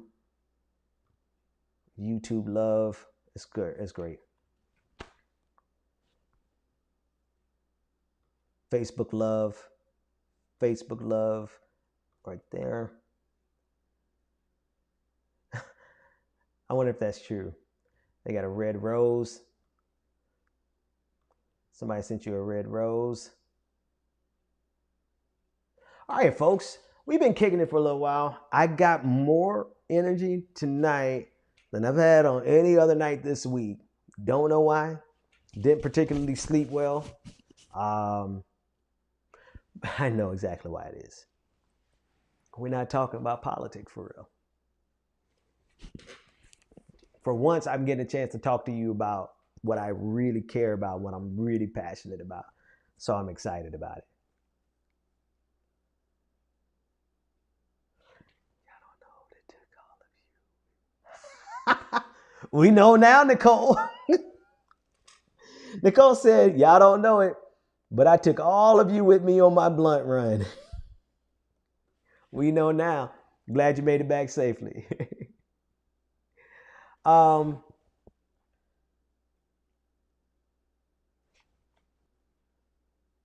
Thank you, Adrian Rhodes. She's been watching me since my first time in Boston. We're back in Boston now, but thank you. Um, I love hanging out with you too, Betty. I really appreciate that. I mean, it's cool. We got 1,000 people hanging out with me at night. Like, we doing the thing.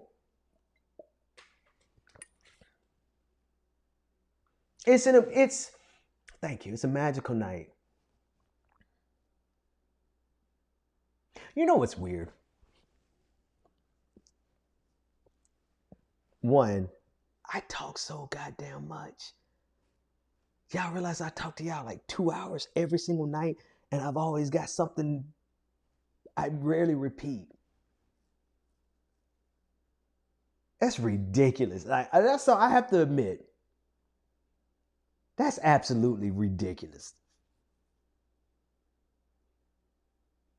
So I'm gonna pat myself on the back for that. But it's also thank you because my wife is like, "Babe, go to bed. Babe, would you go watch a movie?" Ah man. But I forgot. That's the first time I forgot what I was about to say. Moving on. No, I didn't see Giuliani on the thing coughing, but that man ain't gonna kill himself. Kay, where are you from? Are you just getting some rest, late Saturday afternoon rest?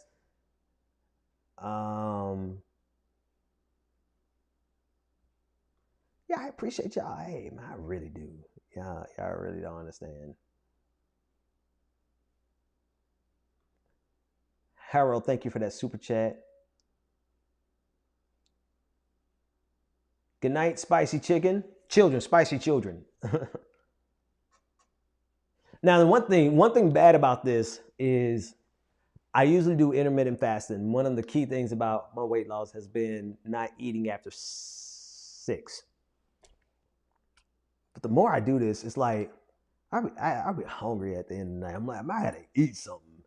And now we ain't got nothing cooked, so that's good. I'm just gonna make myself go to bed and try to be full off of this. But my trick to not eating after 6 was I used to go to bed at 10. Now hanging out with y'all, it's like, when the conference is over, you go to Denny's. When the service is over, you go to Waffle House. When the club lets out, you go to Crystals. So the later we ate, hang out. Layla said, can't take a night off. So Brad, Mrs. Dixon for the win, but that also could mean fuck the world.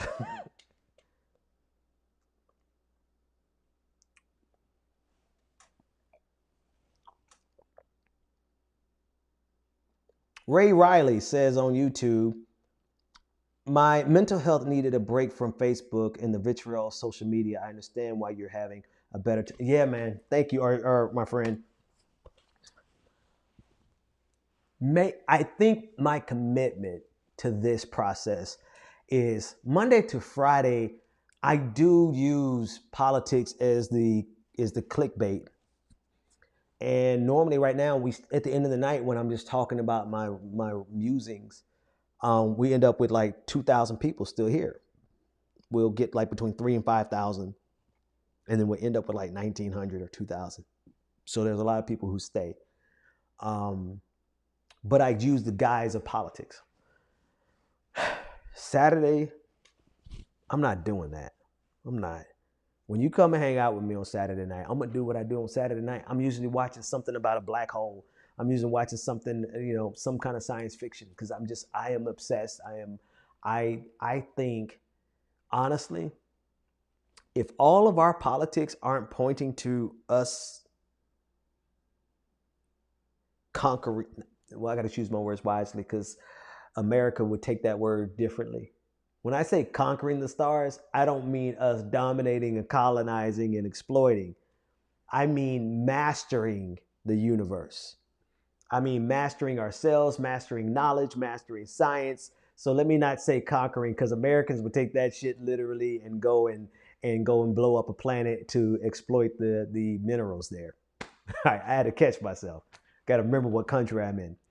But if all of our politics aren't pointed towards mastering the stars, what the hell are we doing? Really? What are we doing?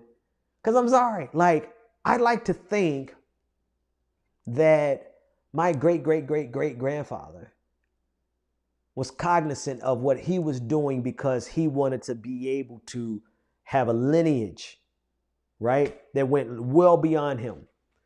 And he did it, right?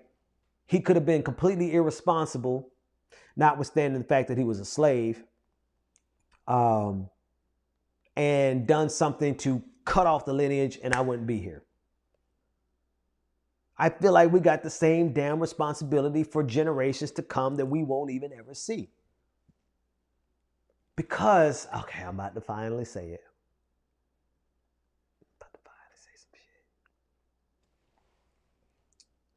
For all we know, Carl Sagan. Let me start with Carl Sagan. Carl Sagan, if I can find it, I'll play it, said that humanity is the universe's way of understanding itself. Does anybody remember that? Carl Sagan, the great science fiction writer. I forgot what all I don't know his entire resume. It escapes me, but he wrote some of the amazing science. Contact, the movie, which was an amazing novel first.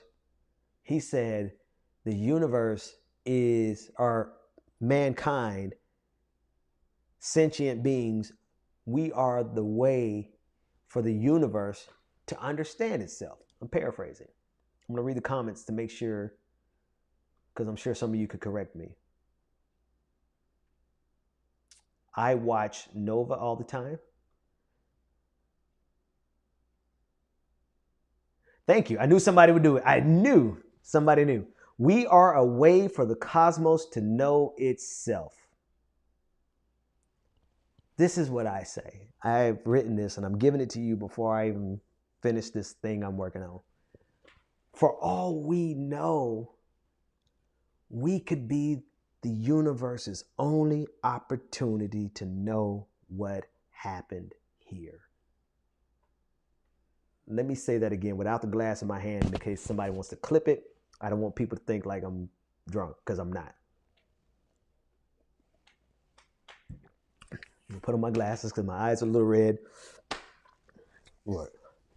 I'm gonna put this coming up. I'm gonna set it up. See, this is framing. This is the performance of it, right? I know that what I'm about to say I think is pretty quote worthy. Whether it's important or not, it's neither here nor there, but it's quote worthy. And so I got the picture right. Let me make sure the lighting is adjusted right. Let me act serious, right? The setting is perfect. And whoever clips it, clip it right here. Adam, thank you for that correction. This is what he said. This is Carl Sagan. We are a way for the cosmos to know itself.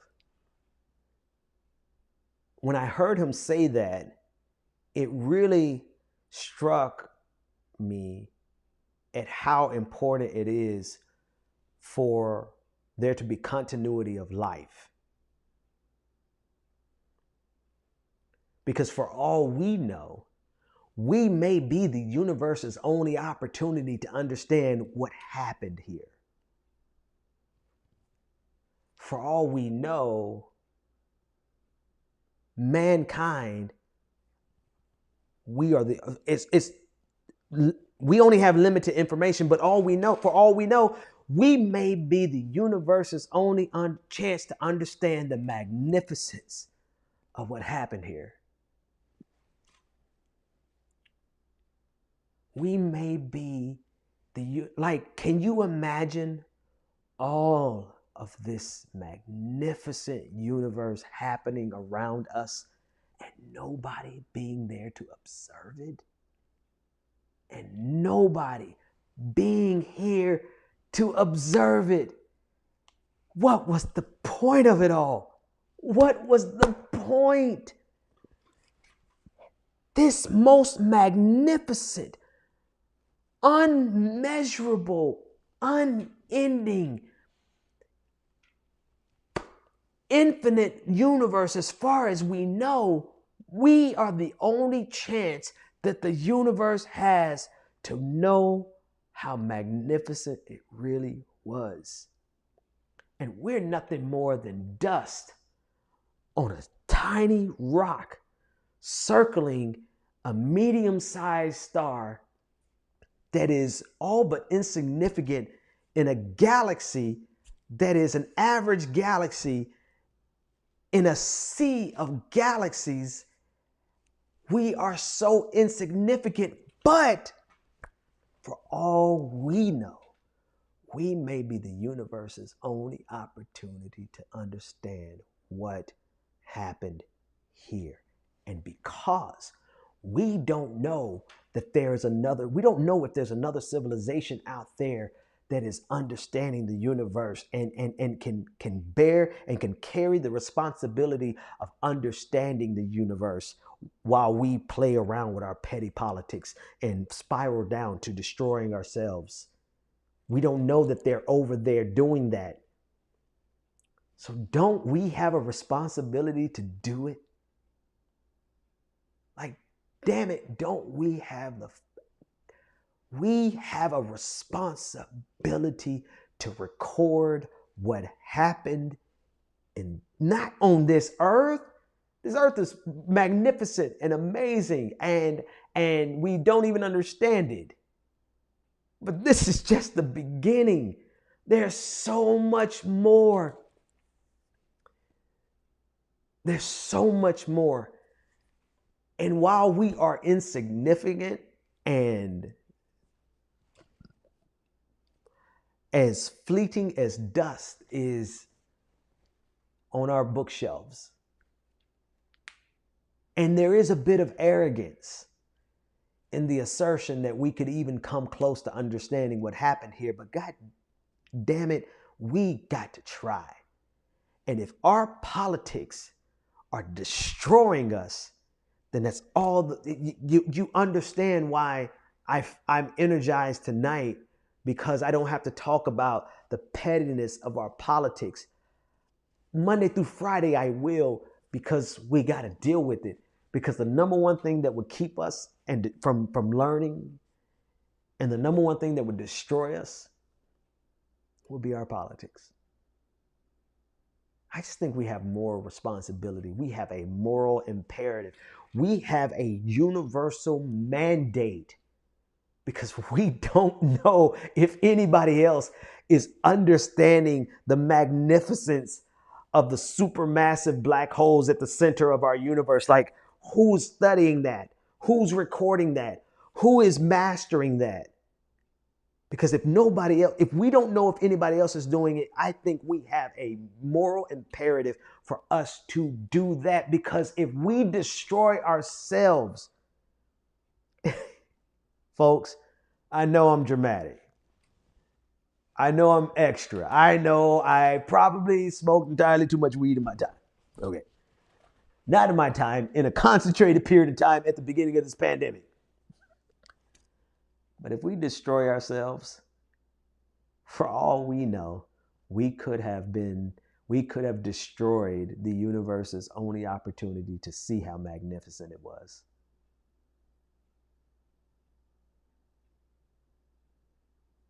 Yeah.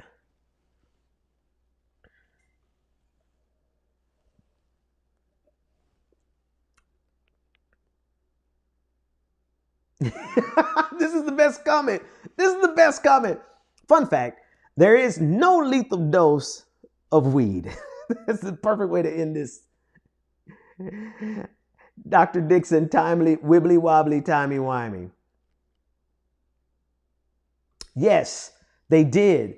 And I'm trying to think, what was it? What was a specific Nobel Peace Prize? There was actually the LIGO, the professors who helped set. I think they won also. Somebody give me that.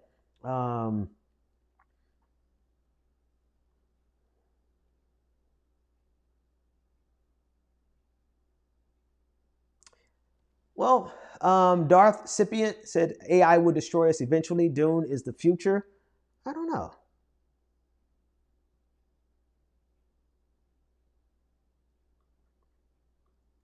Ben, is that Oni or Wani? I think it's Oni. Ben, I've never heard you make the point that political hate wasn't to this magnitude up until the orange-faced morons election. I think it's reasonable to assert that right now is different, right? It's not that white supremacy went away or didn't exist before Donald Trump. It most certainly did, right? It did. The hatred was always here. Most certainly was. Um, I think, though, it is a unique time in that Donald Trump campaigned on the explicit nature of the hatred. As Adam Sewer, I can never pronounce his name, Sewer, Adam Sewer of, I believe, The Nation. I believe it's The Nation or The Atlantic. But as he said, the cruelty is the point. I recognize that there was something uniquely different when Trump won in 2016. And 2 days later, I was at a Tea Party debate.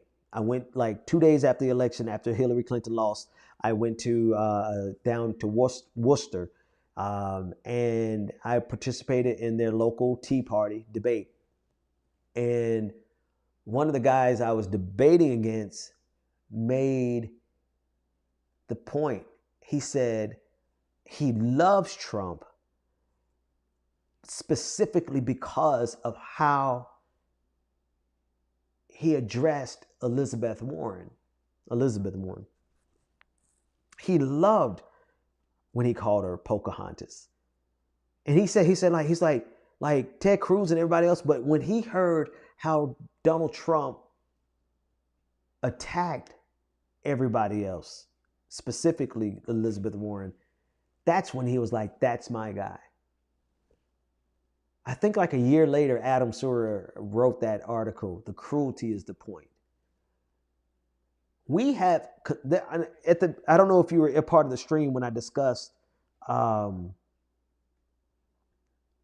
somebody got the peacekeeping armada question right. I just popped up on my screen. I don't know if you were a part of the stream earlier when I was talking about how Donald Trump met America at the exact point that America's bigotry, racism, hatred, and everything was just was ready. Donald Trump's not Donald Trump just because he's Donald Trump. Donald Trump is Donald Trump because of what America was. America wanted that. I did a whole diatribe about that. And so it should never be misunderstood. We should never misunderstand this as thinking that Donald Trump is the root of the problem. He's just the symptom of the problem, but he's a symptom that has to be treated expeditiously.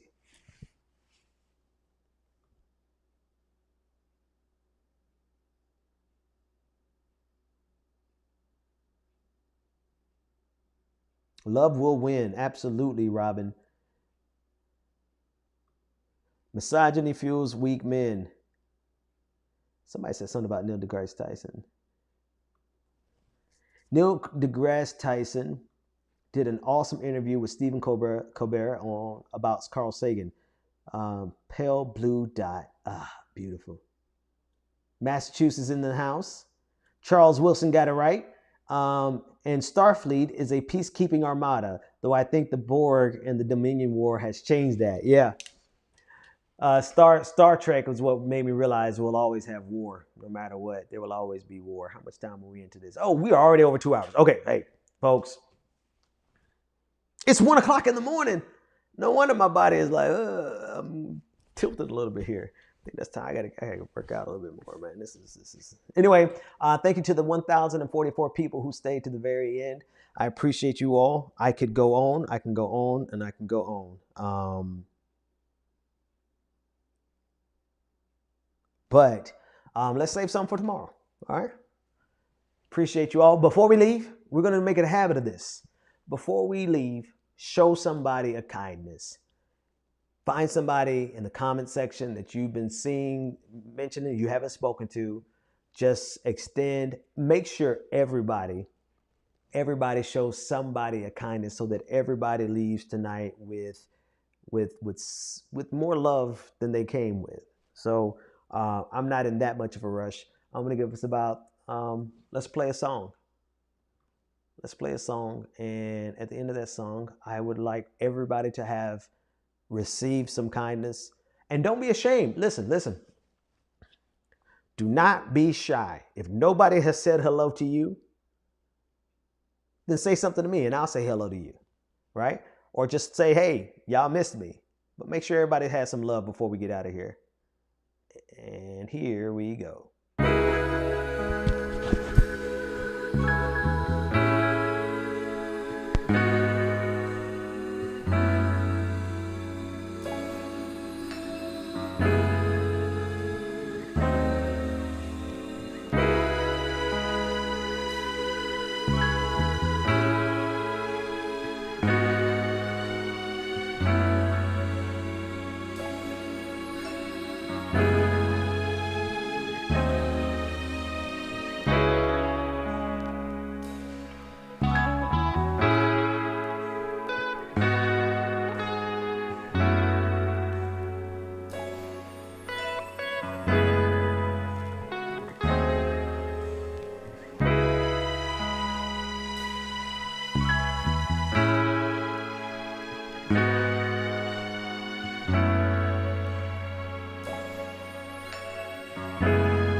All right. I'm going to edit that one. I hate the way that one cuts off. I will stay here long enough to do the Twitch raid. Give me a second. Let's go over to Twitch. Twitch.tv/the BPD show. Or Benjamin P. Dixon, actually. Twitch. Let's do a Twitch raid. Who are we raiding? Did we decide? Let me go to the chat room and see who we're going to raid. I want to go ahead and let's see if the people who raided us the other night. Does anybody remember who raided us the other night? Because I said when they least expected, we're going to raid them.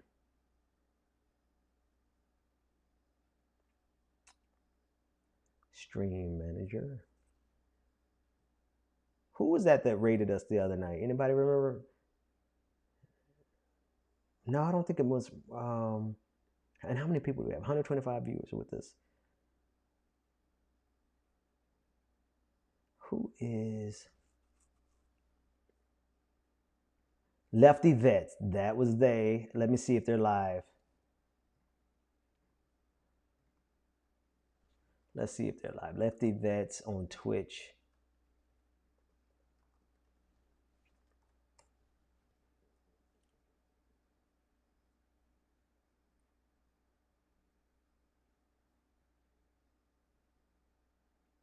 Why can't I find them? I can't find them.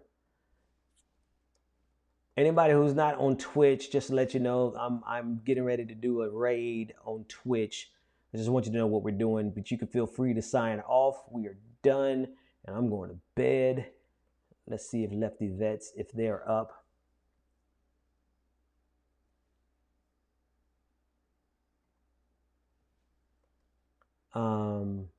Amy, somebody, why can't I find Lefty Vets? I know for sure that they were the ones who raided us the other night. Does anybody have the link to Lefty? Oh, they're offline. Okay, all right. Well, let's raid Amy EC3. She's got a nice crowd. We can add a few more. Why are you saying not like this? Big Kappa? The recent increase of depression is caused by rise of secularism and atheism, and I said strongly disagree. Okay, that's what we're gonna raid. Let's raid her.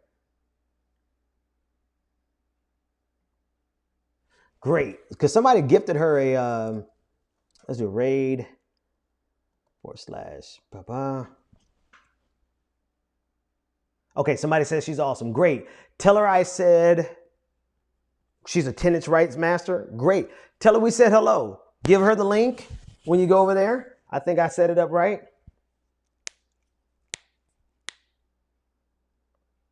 Or no, I didn't. Okay, because that didn't go through.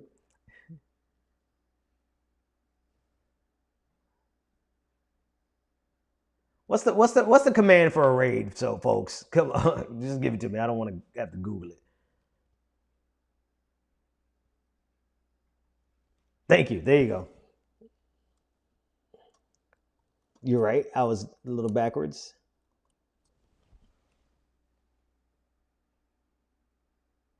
Here we go. There we go. Y'all tell Amy I said what's up. Send her some love. All right. We got 62 people we're getting ready to send over. See you later, folks.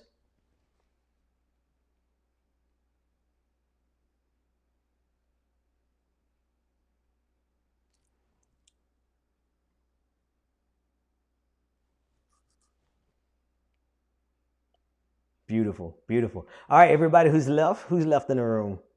Who's left watching? In this community, we are taking the right values quiz. I, of course, am a leftist, so we're having a little bit of fun memeing on this quiz.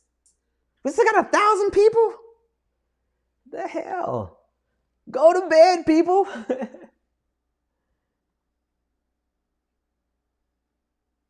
All right, folks. I'm gone. Good night. Love all of you.